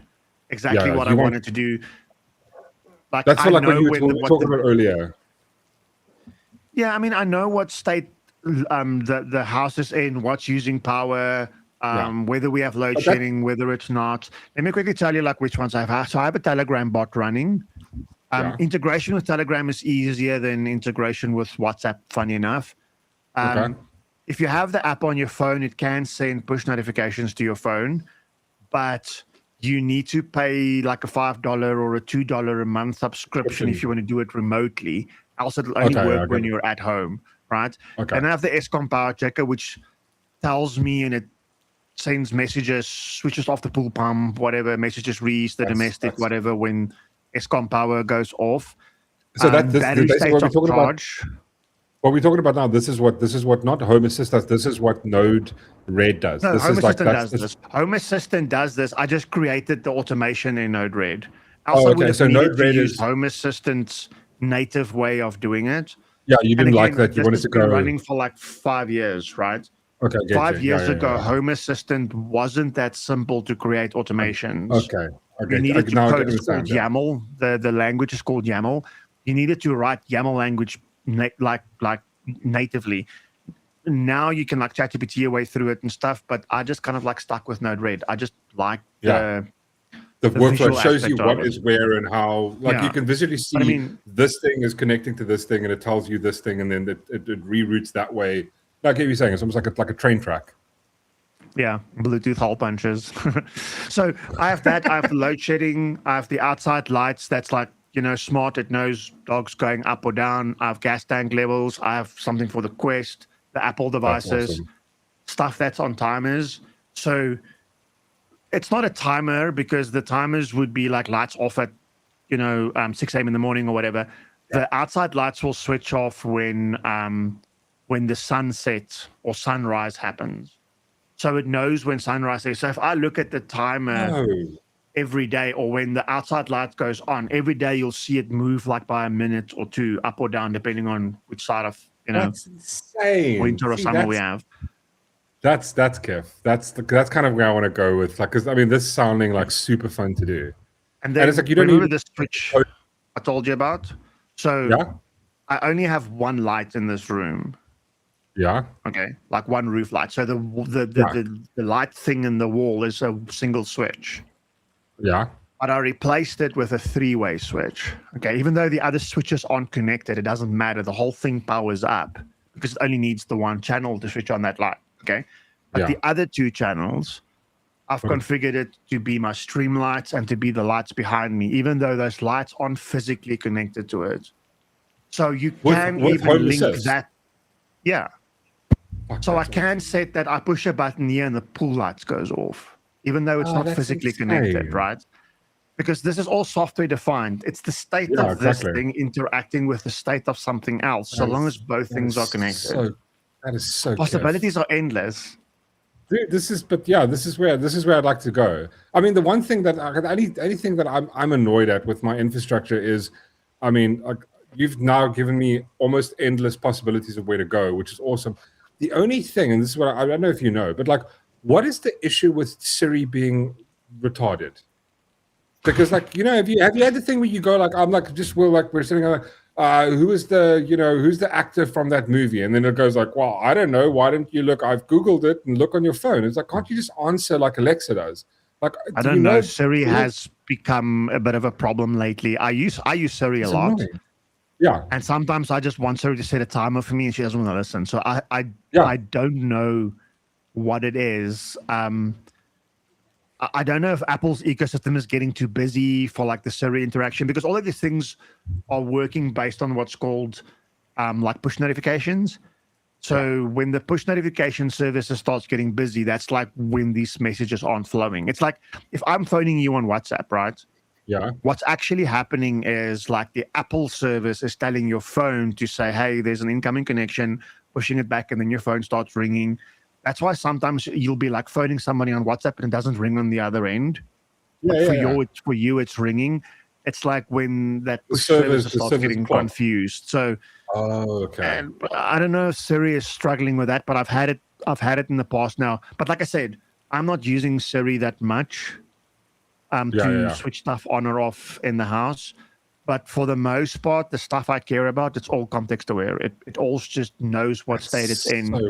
Yeah, see, that's the next level of like, because that's the next level of going. Because like, you wouldn't need to use the voice activation if you're walking into the bedroom. It automatically turns the light on, and if you've got like a pressure sense in the bed, it'll, you know, your phone will go. Would you like? I like the voice to come up, and you know, like, but I'm thinking of.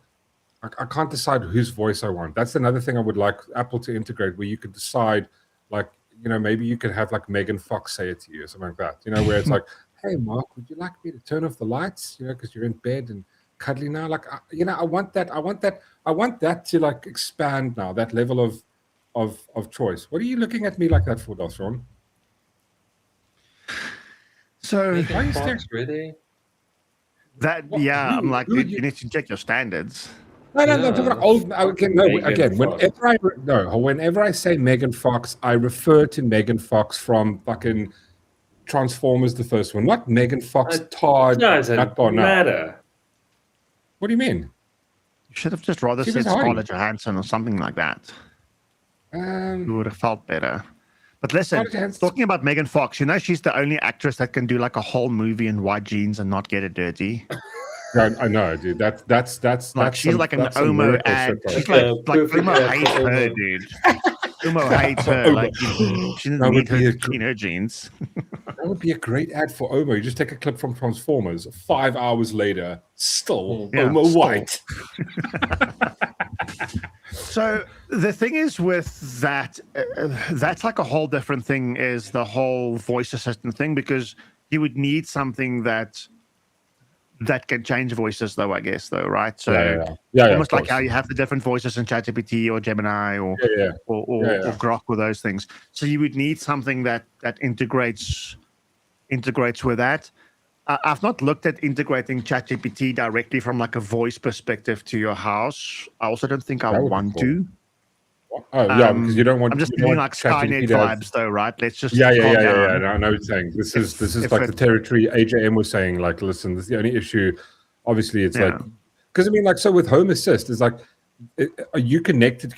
Are you connected to Home Assist when you're not at home? Yeah. Like, okay, and you have to pay like a little extra for that. Yeah, there's two ways of doing it. You can either do it with the subscription version, or depending on how strong your home server is, you can set up something like Tailscale or whatever. Then it like automatically connects that app back to your home. Then you don't have to pay for it. Like that would probably be the better way of doing it. But the challenge is a lot of people now are going into this thing where they actually almost like root or crack the device so that it doesn't tie back to its cloud provider, and then they change the firmware on it, and then it just runs locally on your network, then you don't need to have anything like Sonoff or whatever. It'll natively just pay with your Home Assistant so that you don't have this dependency on the internet, one, and two, China is listening, ultimately. All these things coming from China. So if you start getting like, I'm not saying Sonoff and all of those things are safe. I'm just saying that there is other brands out there that's definitely not safe. There's something called, I think it's called Black Box. The Black Box, just check really. AJM says, I use Tor to run my kettle. Fuck's sake. No, it's not Black Box. I thought it's called Black Box. I'll read some comments. Ghoststopper says, I have my own Sonoff firewall at home and a VPN app on my phone that connects me back to my home. Oh, okay. I got it. Sorry, who was saying that, Sick Puppy? Yeah, no. It's Ghoststopper says, I have a Sonoff firewall at home and a VPN app on my phone that connects back. Yeah. So that's one way of doing it. So he obviously is using Sophos firewall for that. But I also know the industry and stuff Ghoststopper is in. There's a few ways of selling it. Another popular way now is Tailscale doing that. But the thing is, there's something called Bad Box. It's not a brand. It's almost like a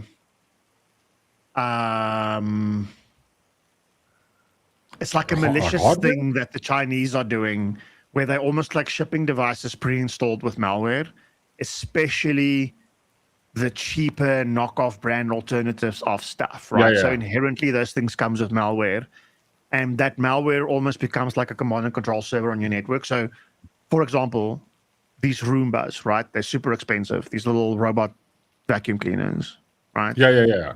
But there's cheaper versions of them, like a fifth of the price. Those ones typically, scan your network and then it sends some information back to the Chinese.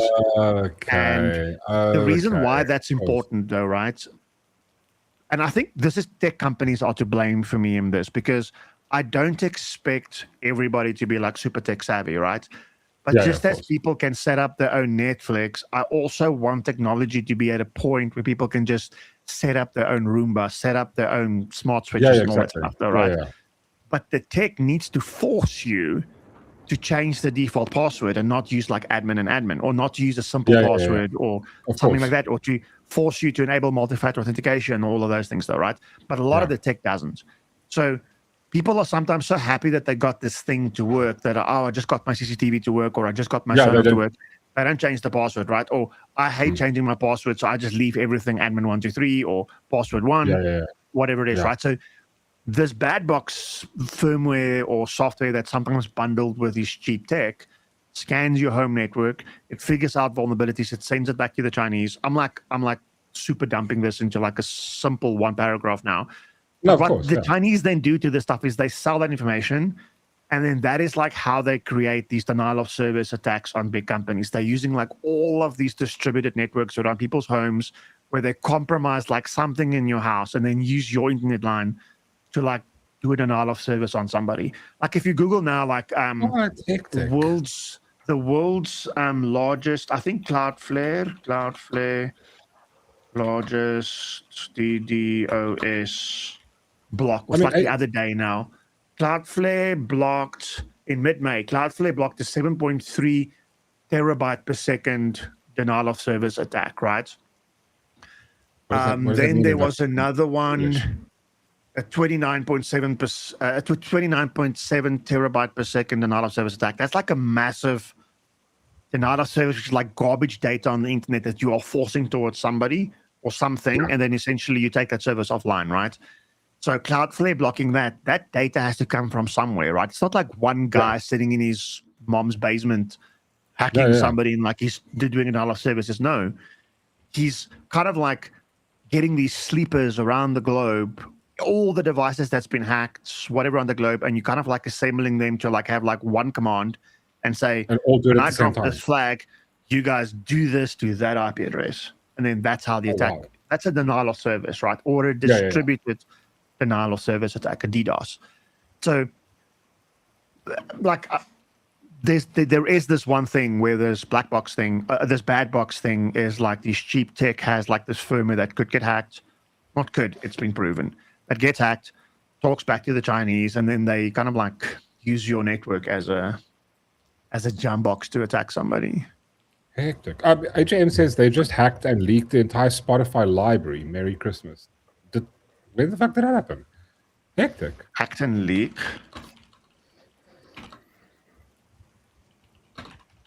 But I mean, what does that matter? 20 minutes ago, Spotify music library scraped by pirate activist group. So why does this matter though? Scrape allegedly accessed 86 million audio files, Spotify says as identified, and disabled the nefarious user. Well, they can't do anything with it. I mean, like, it doesn't matter, right? The music's out on the internet already, so they scraped 256 million rows of track metadata and 86 million audio files. No, and translate that to English. What does that mean? Yeah, what does it mean? So no, so I think it's almost like, I mean, in my mind, I'm thinking it's okay. You can't copy Spotify music though straight, right? Because Spotify music's got DRM on it. Okay. Yeah. A lot of the music is already downloadable on the internet. You can go and download the MP3s and all that stuff. But there is obviously some music that hasn't quite made it on the internet yet. Of course, because they don't do albums somebody anymore. Has got access to the original, or they found a way to like crack the DRM. Because Spotify is constantly like upping how the DRM works on the music that you can't circumvent. So again. DRM for laymen? Digital rights management. So it's kind of like a protection thing that you can't copy the music. Like it's almost like encrypted in a way that you can't copy it. So gaining access to all of that stuff, I guess they could just put a lot of content onto the internet for people to download over like P2P or torrents or something that wouldn't necessarily have been accessible. I mean, here's the thing. Do I care about the Kurt Darren music on the internet, on Spotify that's leaked? Probably not. But there's probably some other artists, of course, that's 100%. Like DJs or whatever, that's got like some really cool music out there on Spotify. Yeah. Their music really isn't anywhere else, and now that's leaked out. Exactly. I think that's the issue, yeah. It doesn't say like personal data is leaked out, credit card data is leaked out, or anything like that, because that would be what I'm worried about. Oh, there we go. So AJM says, they put it up on torrents and then train the AI to what? Oh, the train AI. Oh, okay. So that's because I mean I know there's a lawsuit currently going on between the record labels and like I think Suno and one or two of the others, because they said like you can't. Technically, it's a breach of like copyright if you train your AI on the tracks that have copyright on it. So I know there's a big thing there. I think we spoke about it. Yes, a startup that uses AI built legal tools for media companies theorized anyone can now, in theory, create their own personal free version of Spotify, all music up to 2025, with enough storage and a personal media streaming server like Plex. The only real barriers are copyright law and the fear of enforcement. Yeah, I mean... Oh, we forgot about the poll. Yeah, what does the poll say? I didn't. What does the poll say? Okay, 58% no, 21% yes, and 21% I want more. Okay. Oh, so there you go. Okay, so we're in there. So it's half-half. So, I mean, half of the people are dabbling with it. And other half going like, I'm not into it at all. Okay, gotcha. Of the half, why would you vote no? Yeah. How has it improved? Like, this is bullshit. This is bullshit. Like, it's improved I don't know how life. it's not improved. Turn cock on. Has it not improved the life at all? See, the thing is for her, the home automation is so part of the house, she doesn't even know she's using it. Yeah, you know what you should do one day when she's alone at home? You go to work or something, you just turn off all the home automation and then watch her struggle. And then we can read this poll. No, I did it with her yesterday. She was like, the outside lights are on. I'm like, oh, okay, I'll switch it off. She gets up, and as she gets to the lights, I switch it off. Then she goes and sits down. And as she sits down, I switch the lights back on again. It was like Is that you? And I start laughing. Oh, wow. Actually, Oh, there is a Bluetooth kettle. The problem is with the Bluetooth kettle is you can switch on the Bluetooth kettle, but how do you know there's water in it? If you don't fill it up with water or whatever, you have an issue. So there's a risk in that. Yeah, of course. Some people do, mate. You need to think. No, I get what you're saying. The problem is when you start automating stuff, you need to think about all of the conditions, like what can go wrong with this? What can go wrong with that? Of course. What if this doesn't happen? And you do go through bugs. I've had plenty of bugs where something doesn't work right. And then I try and figure out why this thing does this weird state. And then sometimes it's like you need to like make one small adjustment and then the things flow. There's a guy that works with me. Actually, one of the guys in my team. He works with me, but it's a guy, one of the guys in my team. He smart enabled his ice maker. A stock standard ice maker, like Logic or whatever they're called. Yeah. He took one of these little things. He wired it onto the buttons of the ice maker so that it knows the small, medium, large size of the blocks, and then the LED lights. So if you push a button, then an LED light lights up for like small or medium or large, right? So there is 6 sets of wires going there, 3 sets to the buttons and 3 sets to the lights. So whether you manually interact with it and set it to medium, and it knows the medium light goes on, then this little thing reads it and it updates Home Assistant. Or when he leaves the office, he switches on and he's watered his thing into like a water thing that auto-fills and then stops and whatever. Fine. So he can create ice, knows the size of ice and everything remotely from his phone, all using Home Assistant, all using a little card like this and a bit of Grok code. He used Grok to code the whole thing. Now, so Scary says over here, he goes, okay, signal jammer, rip house. What happens in that case? Is that like that's like the nuke? If you like a signal jammer, but I mean, obviously, some stuff you can also hardwire where a signal jammer won't do shit, right? Correct. Yeah. So your house would be trouble. Your house would be in trouble if you have a signal jammer in your house, or anything. Then the Wi-Fi stuff would go off, right? But that risk exists today for all the Wi-Fi cameras. But the same exists for like if the power goes out. This exact same shit happens, right? You can't open your thing unless you have an inverter or something. Then your inverters and stuff will still run the whole house. Yeah, but if you have a signal jammer, then some stuff will struggle connecting. The ways around it is to not use Wi-Fi for the things. So there's other wireless technologies that doesn't run in the Wi-Fi band, like Zigbee or something like that. They work a bit different. They build like a little mesh out of your network. So the more devices you have, the bigger the mesh becomes, and then it kind of like wires your house up like that. So there's different ways of having this stuff connect. Can I ask you a question? So, for example, with all your stuff that you've connected, do you have an issue with too many devices being connected to your Wi-Fi network? What do you have? What like modem are you? What modem are you running? Are you running like a mesh network? What's your setup like? So no, I have a Ubiquiti wireless network, or the whole network is Ubiquiti. So the router is a dual WAN router. So I've got the fiber coming in, and I've got LTE in the router. And if the fiber is down, then it goes over to LTE. That is awesome. And then that router has the firewall, it has intrusion prevention, intrusion detection, all of those things. And then I have Ubiquiti switches for the stuff that is physically connected. But then all the Wi-Fi access points, and I have 3. I've got one in the roof, one downstairs, and then one here facing out towards the garage and the gate and the granny flat and stuff. They are all powered by power over Ethernet. So they don't have power. They power from like the Ethernet cable. From the Ethernet cable. Yeah. Yeah. It's all Ubiquiti. That's awesome. We have a Ubiquiti at work, but we just haven't been able to like we haven't plugged it in. We bought it like a year ago. The little Ubiquiti stuff rocks. No, we had an old one. Get your IP address 192.168.1.1, Matthew. What's that thing going to do with it? Yeah. I wonder how many products are sold without Icasa's hand. So where's that? So I wonder how many products are sold. Oh, I mean, that's the thing. So ICASA is I couldn't remember what they stand for. They're the independent Yeah, the Internet Independent Communications Authority of South Africa. So it just means is that all that the Wi-Fi devices that gets imported into the country is signed off by CASA that it's within spec, because you can't like 2.4 gigahertz Wi-Fi, you can boost its signal to run further than what the technical regulations of South Africa allows us to, and that would be illegal though, right? Why? Hey, they're the same people that Why? doesn't want Elon Musk. Yeah, no, they're the same douchebags no, that don't want they're a Elon bunch to of come nut here. jobs.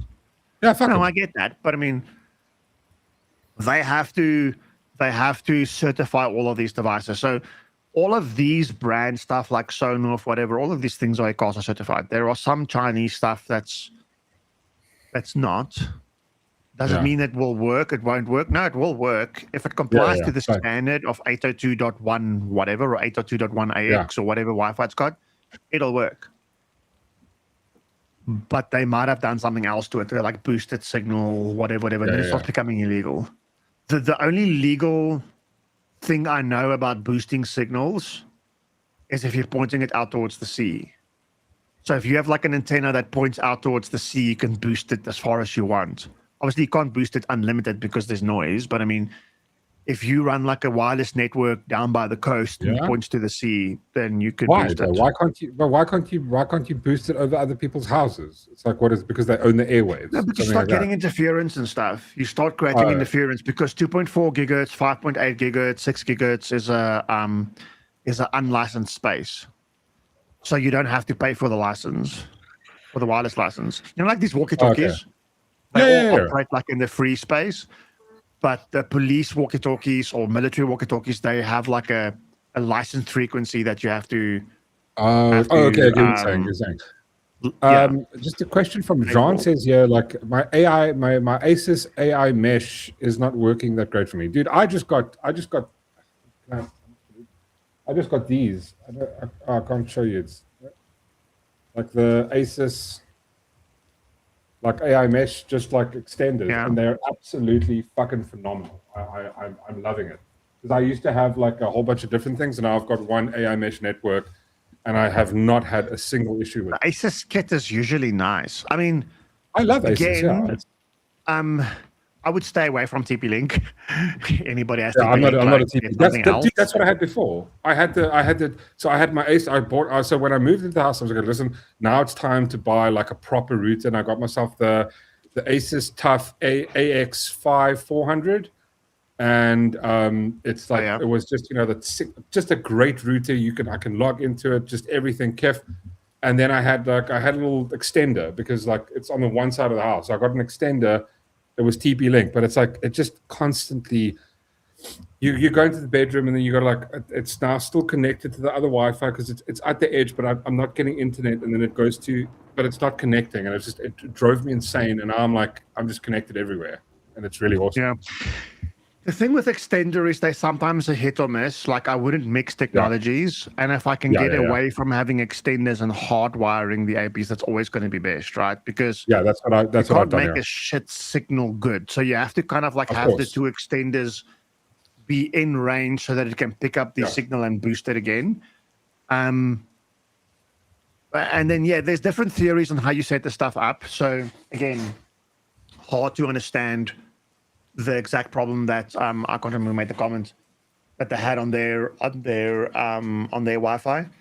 But like our APs, are all called the same name. I see a lot of people call the APs like upstairs, downstairs, this or that. Our APs are all called the same name. I don't have different names for them. The only thing is the channels are different. So I've set it that because if you go and search for Wi-Fi channels, you'll see there's like a range of channels, and then you'll see like where every channel operates in. Yeah. I've moved the channels so that none of the channels overlap, so then you don't have interference on your Wi-Fi. I know it looks complicated, but I mean, it is one way of making sure that your Wi-Fi works, especially when you start having multiple APs. For the most part, people just leave the stuff on auto, and then it figures itself out. But sometimes it hit and miss, and then it doesn't work. Especially if you have like a bunch of neighbors, you're living in like a built-up area, and then their Wi-Fi starts screwing your Wi-Fi around. I mean, you can search your Wi-Fi. There's probably like 15 networks in the area, right, over and above yours. So there is a bit of Wi-Fi interference. So yeah, of course. various things can affect these things, though, right? So yeah, I mean, it's a hard thing to kind of like just troubleshoot, but nothing wrong with mesh technology so long as you just stay within the confines of the technology. AJM says in the Netherlands, if you want to use an in-ear monitor, you have to apply for a frequency license. That's insane. That's insane. It's possible how the Netherlands wireless, their version of ICASA, I guess, works. Yeah. Unless that in-ear monitor is 2.4 gigahertz. If it's 2.4 gigahertz, it should be like public Wi-Fi. It's probably not 2.4 gigahertz. Yeah. Listen, I just can't wait for you to come when you come visit in Cape Town and just like go like, hey, dude, just have an overlook of my vibe and tell me like what's cuck. Audit. Yeah, audit me on your house.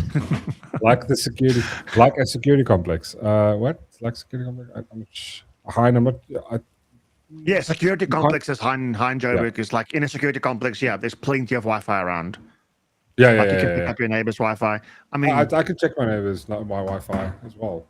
So somebody asked it in the chat now. Who said it? It was, I think it was Scary. Yeah, Scary goes, best Wi-Fi names.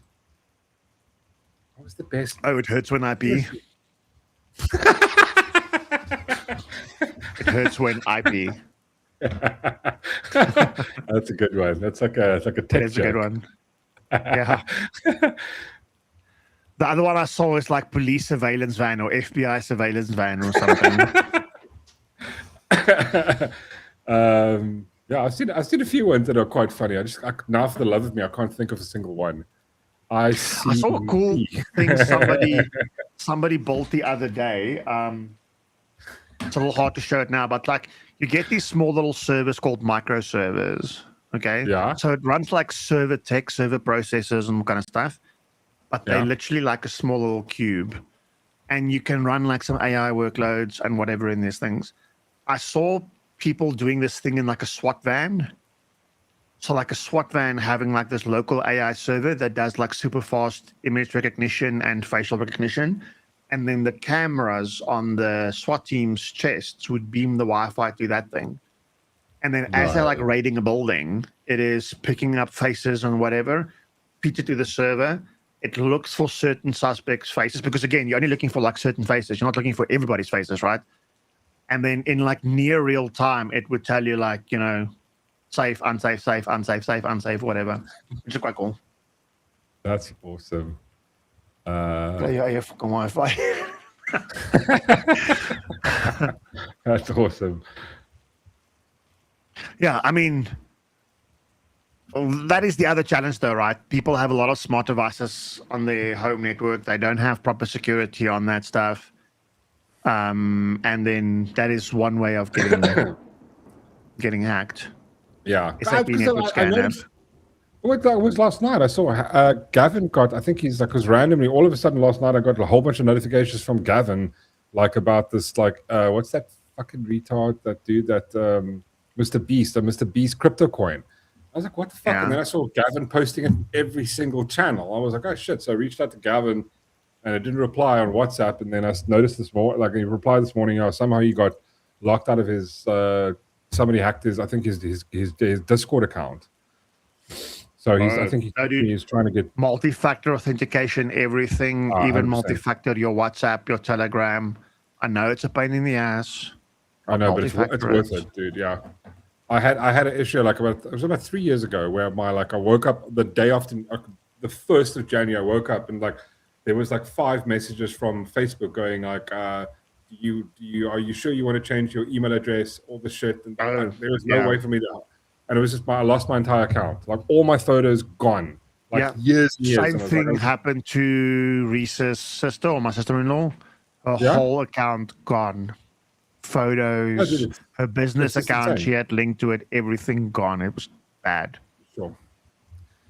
Yeah. I still have the screenshot. Some Asian it wasn't Asian, it was I can't remember some dude who's like.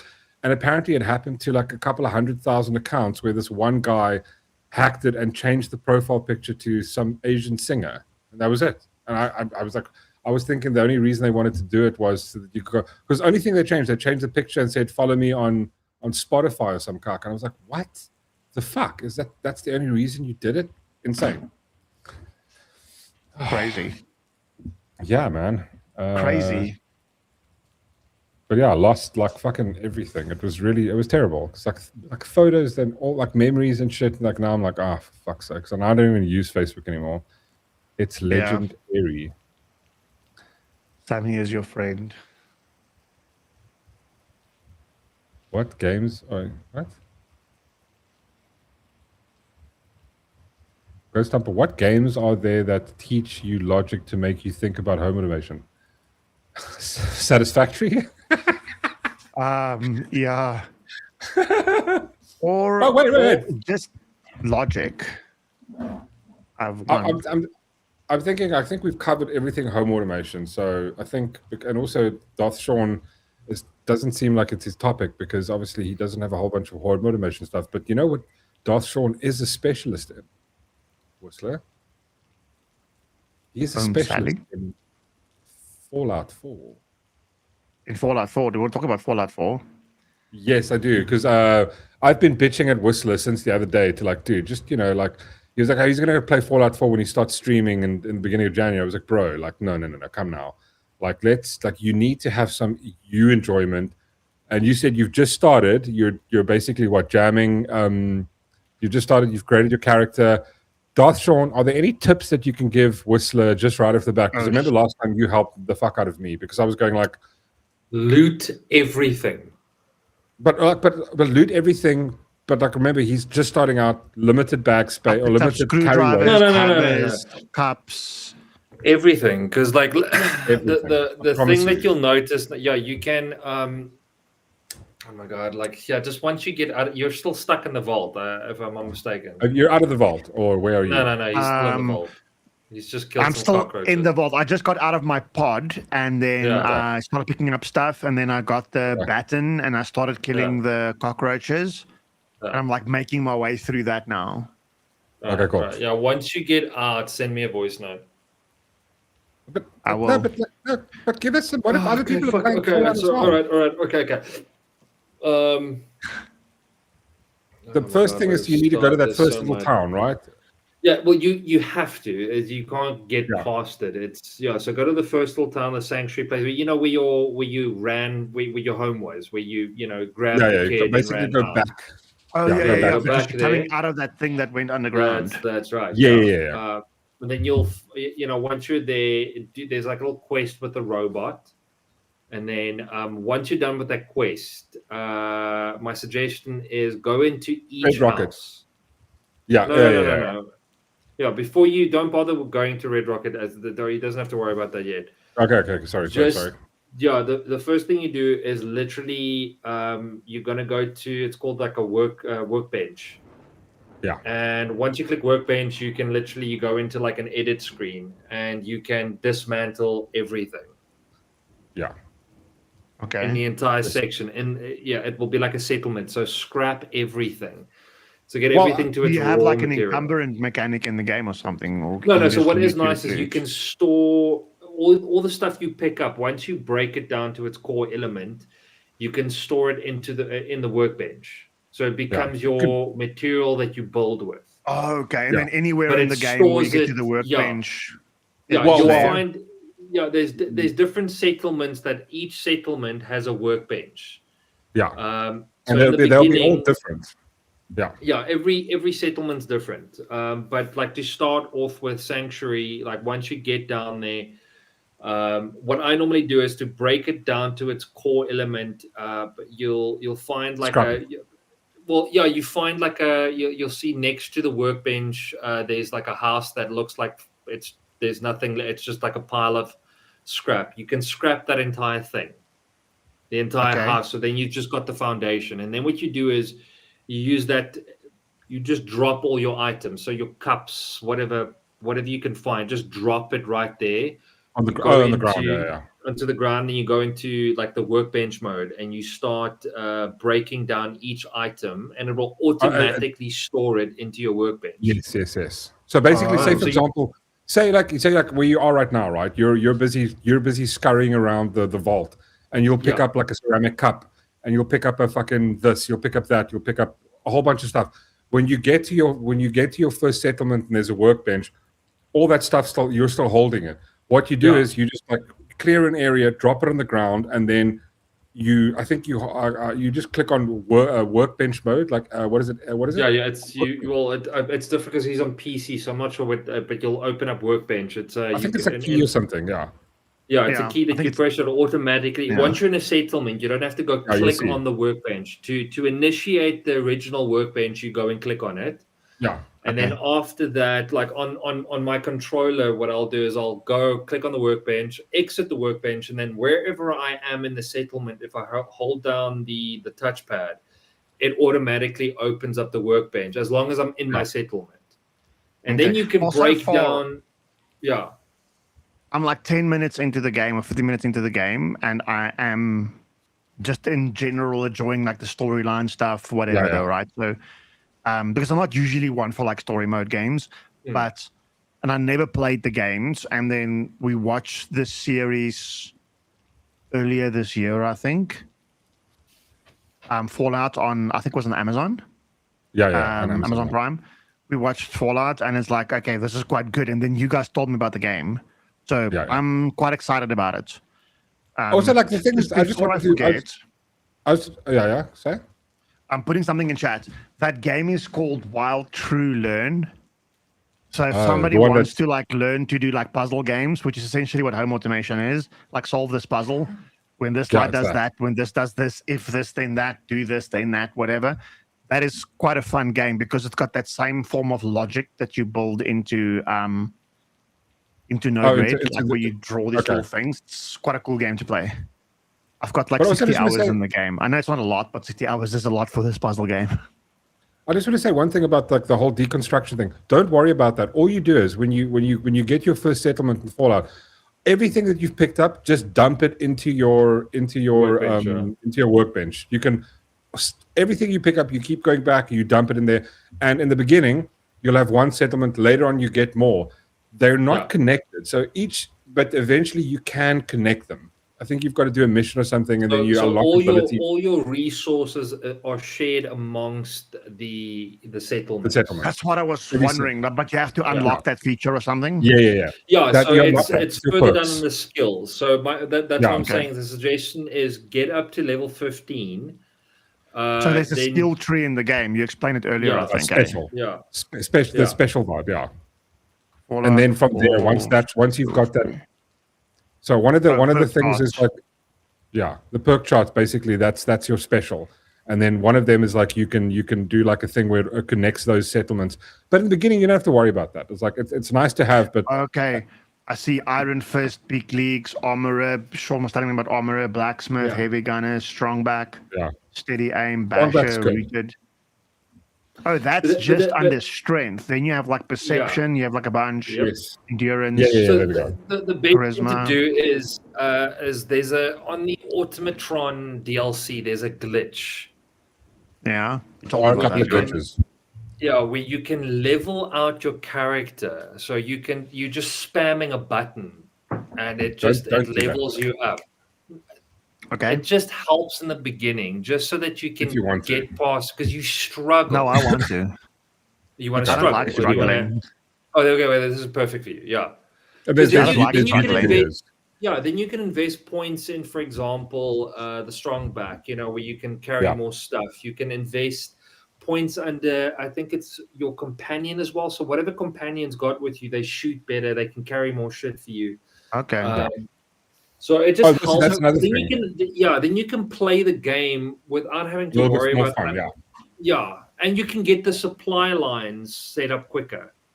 Yeah, that's okay. Supply line. No, that sounds like fun. When I was playing with Ghost Stomper, we were playing Satisfactory.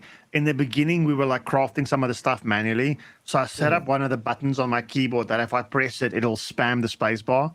And then in the crafting station, it was like just crafting as much as it's good. I would just like sit here, spam a button, talking cuck with like Go Stomper, and while this thing is like just crafting its heart away. So no, I'll spam whatever button you want me to spam. So. Yeah, it's a nice little glitch because it just helps. And then there's like some of the DLCs. There's the I think it's the workshop DLC or something like that. I want to see quickly what I own. Yeah, because then you can set up like an entire plant where you can just dump that's quite cool. all of your stuff. It's very satisfactory. Automatically, and it automatically breaks down into its core element and shares it amongst. And it crafts bullets for you if you need like fucking like whatever materials you need. But like I promise you, pick up as much shit as you can, and then just travel back to your in the beginning, and then just dump that. And later on, you can get into the whole vibe of deconstructing it, because I did that. I see. Yes, the things, the contraptions workshop, Vaultec workshop.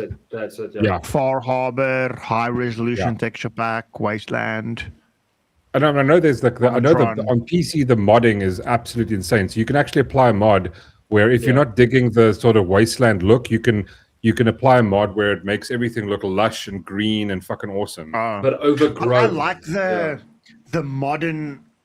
the modern meets like old tech thing. Like, what was your robot called? Commodore or something? What's his name? Commodore or... I think so, yeah. Like that robot in the beginning, like cleaning your house and all that stuff. Codsworth, Codsworth, yeah. That was quite cool. Like, this like 1960s looking robot, 1960s looking cars. But with the Automatron, you can actually with the Automatron DLC, you can make your own robots, which is kind of cool. Yeah, dude. Yeah, and also like you're gonna get a whole bunch of companions, and the companions are pretty cool because also another thing about the companions, and this is like I didn't know this the first time I played. You can actually like if you're carrying too much stuff. Because what happens is you can't run anymore, and like you can't also fast travel. So what you do is you could offload that onto your companion, but there's a glitch as well. So there's a KIF glitch that if you tell, because you can command your companion to pick. So say you've picked up a bunch of stuff, like say you've got a massive Gatling gun, and it's really heavy. Throw it on the ground and tell your companion to pick it up, and he'll pick it up, even though he's overweight. He'll continue picking up stuff the whole time. So that's another little and not little be encumbered. And not be encumbered. But if you open his inventory and you want to drop it onto him, he won't. And he's encumbered. Tell you he won't carry more. Okay, it's like a bug. But if you command him to pick up a thing on the ground, he'll pick it up and he'll continue to pick that shit up every single time. But the game is like 10 years old, so I mean, I'm sure there's like a ton of bugs in it. But it's pretty cool. But and they left those bugs, which is nice.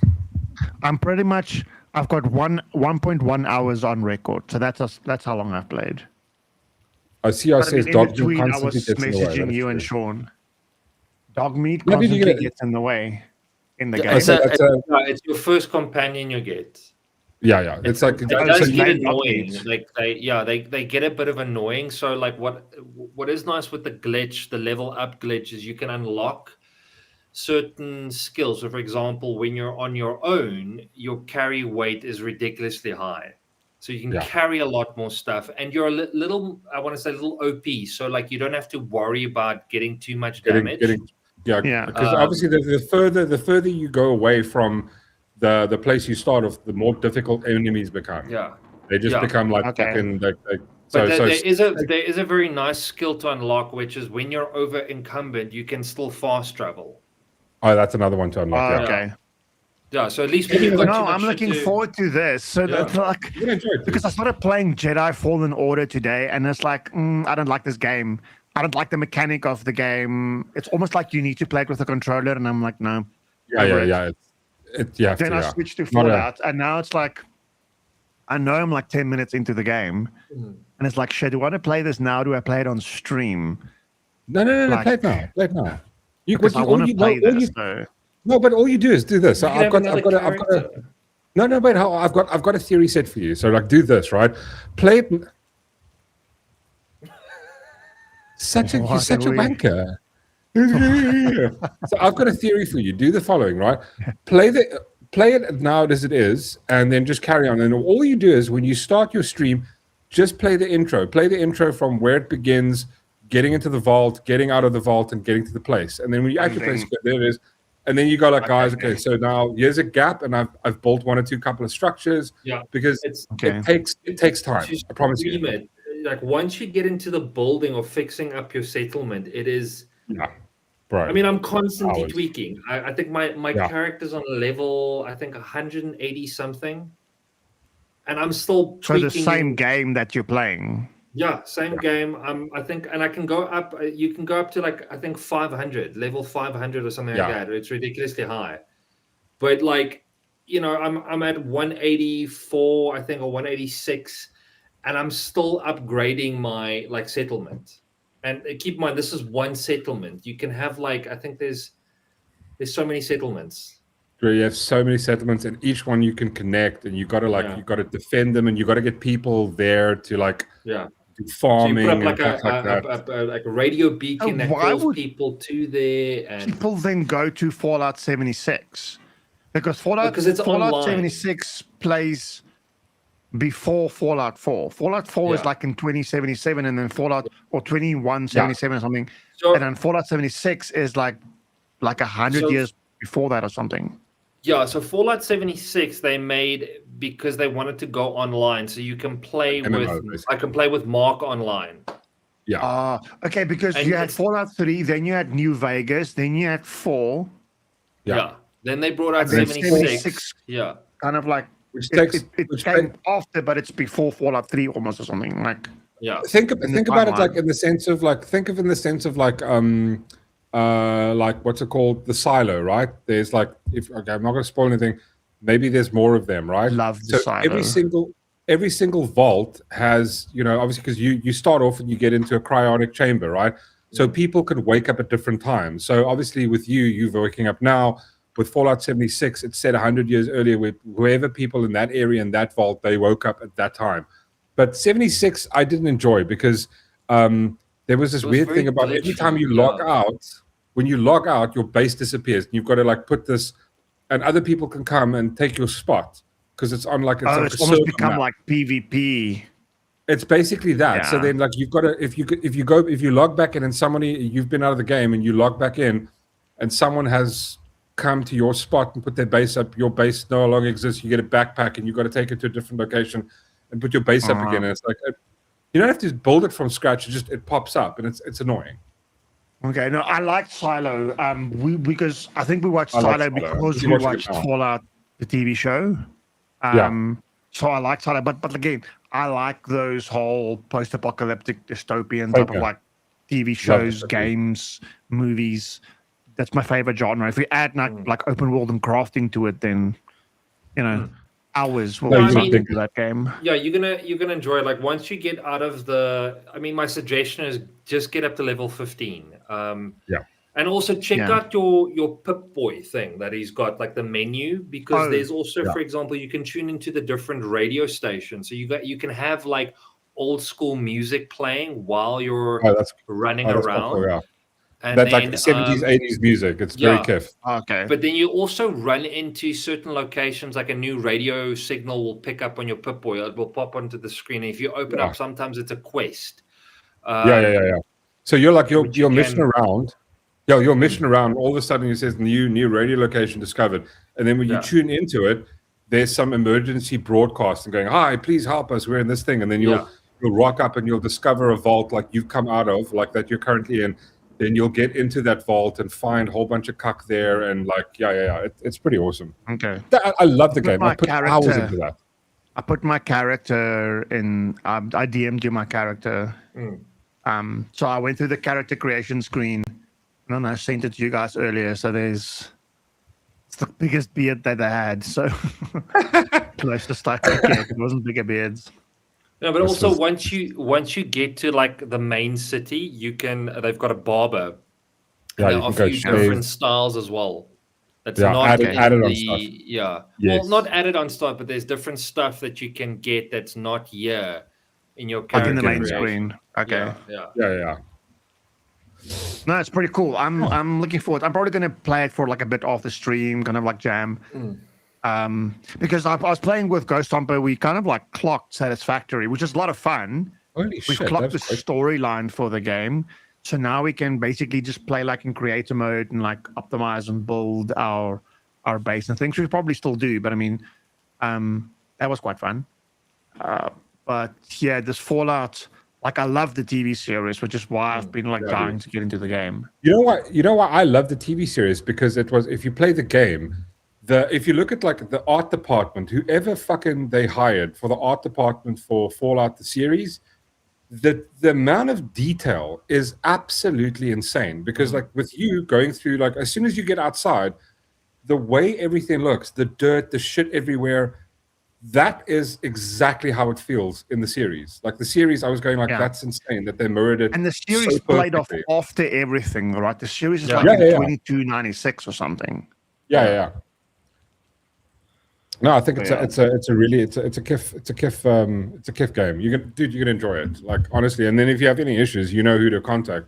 Contact Mr. Darth Shaunavia. He'll be able to definitely give you fucking pointers. How many hours do you guys have in the game? Oh my god, so much. You got way more than me. Like so much. Yes, you are. How many hours do you have it there? I mean, I'll have to go check though, but it's I would so have to many check hours. Yeah, like a couple of 100 hours. No, it's probably sitting in the thousands. Okay, geez. Okay, no. I mean, I've been playing it for years. I mean, I'll play for like ages, and then I'll stop a bit, play something else, and like always come back. But then do you go back and play your same game? You play back the same game, or do you start over because I try something different. Otherwise, I mean, I've got my like high save characters. Like my character that I'm playing with now is like, I mean, I stopped when I was at 150, like I think level 150 around there, and then I carried on playing again. And then but then you sometimes it's nice to start over. So you start over with a new character, and I want to say, as I played, there's certain stuff that I know now, so I skip certain things until later, which is pointless in the beginning. Okay. And then, but it's a very nice crafting game. Like I experiment with the crafting a lot. Crafting was super fun. Yeah. So I mean, like you can go to town. Design something differently. Yeah, it's a lot of fun. Okay. I built exciting. Like, and there's no limits on stuff. Hmm. But I think on that note, let's go play some games. Yes. Wait, can't you co-op on Fallout, Dosron? No. Only 76. I checked. Oh, fuck that. Yeah. It would be nice if they could. If you could log in, if I could log into like Whistler's like game and then help. Yeah, I'd play along with him and help him build and shit. That would be cool. That would have been nice. Like nice little feature to add. Yeah. Damn it. Anyways, cool. Thank you very much, Whistler. Thank you guys. This was fun. That was awesome. Obviously, as always, Whistler's credentials are in the description below. Go follow him on Twitch. You're not streaming any. Maybe you'll do a surprise stream somewhere. Maybe. But I'm back on the 7th of January. On the 7th, you need a bit of holiday. Also, I'm not sure. We're doing tomorrow night. We'll be back here tomorrow night with Whistler and a couple of other friends. And yeah, we're just gonna hang out. We're gonna talk about Christmas stuff. Probably not too long because we want us to get into the holiday and chill out. So we'll just have maybe hour and a half. We see how it goes, and then and then I don't know when we're streaming again. I'll talk to Darth Sean and we'll figure out when we're going to stream again. But also I want to take some holiday. So yeah, guys, thank you so much. Whistler, fucking awesome. It's always a pleasure. You're amazing. Thank you. Appreciate. No, you what? Okay, sorry. I was you were saying. I'm saying appreciate you having me on my channel. It's always the best channel, the best non-interview channel to be interviewed on. Appreciate it. So. Stuff it, you.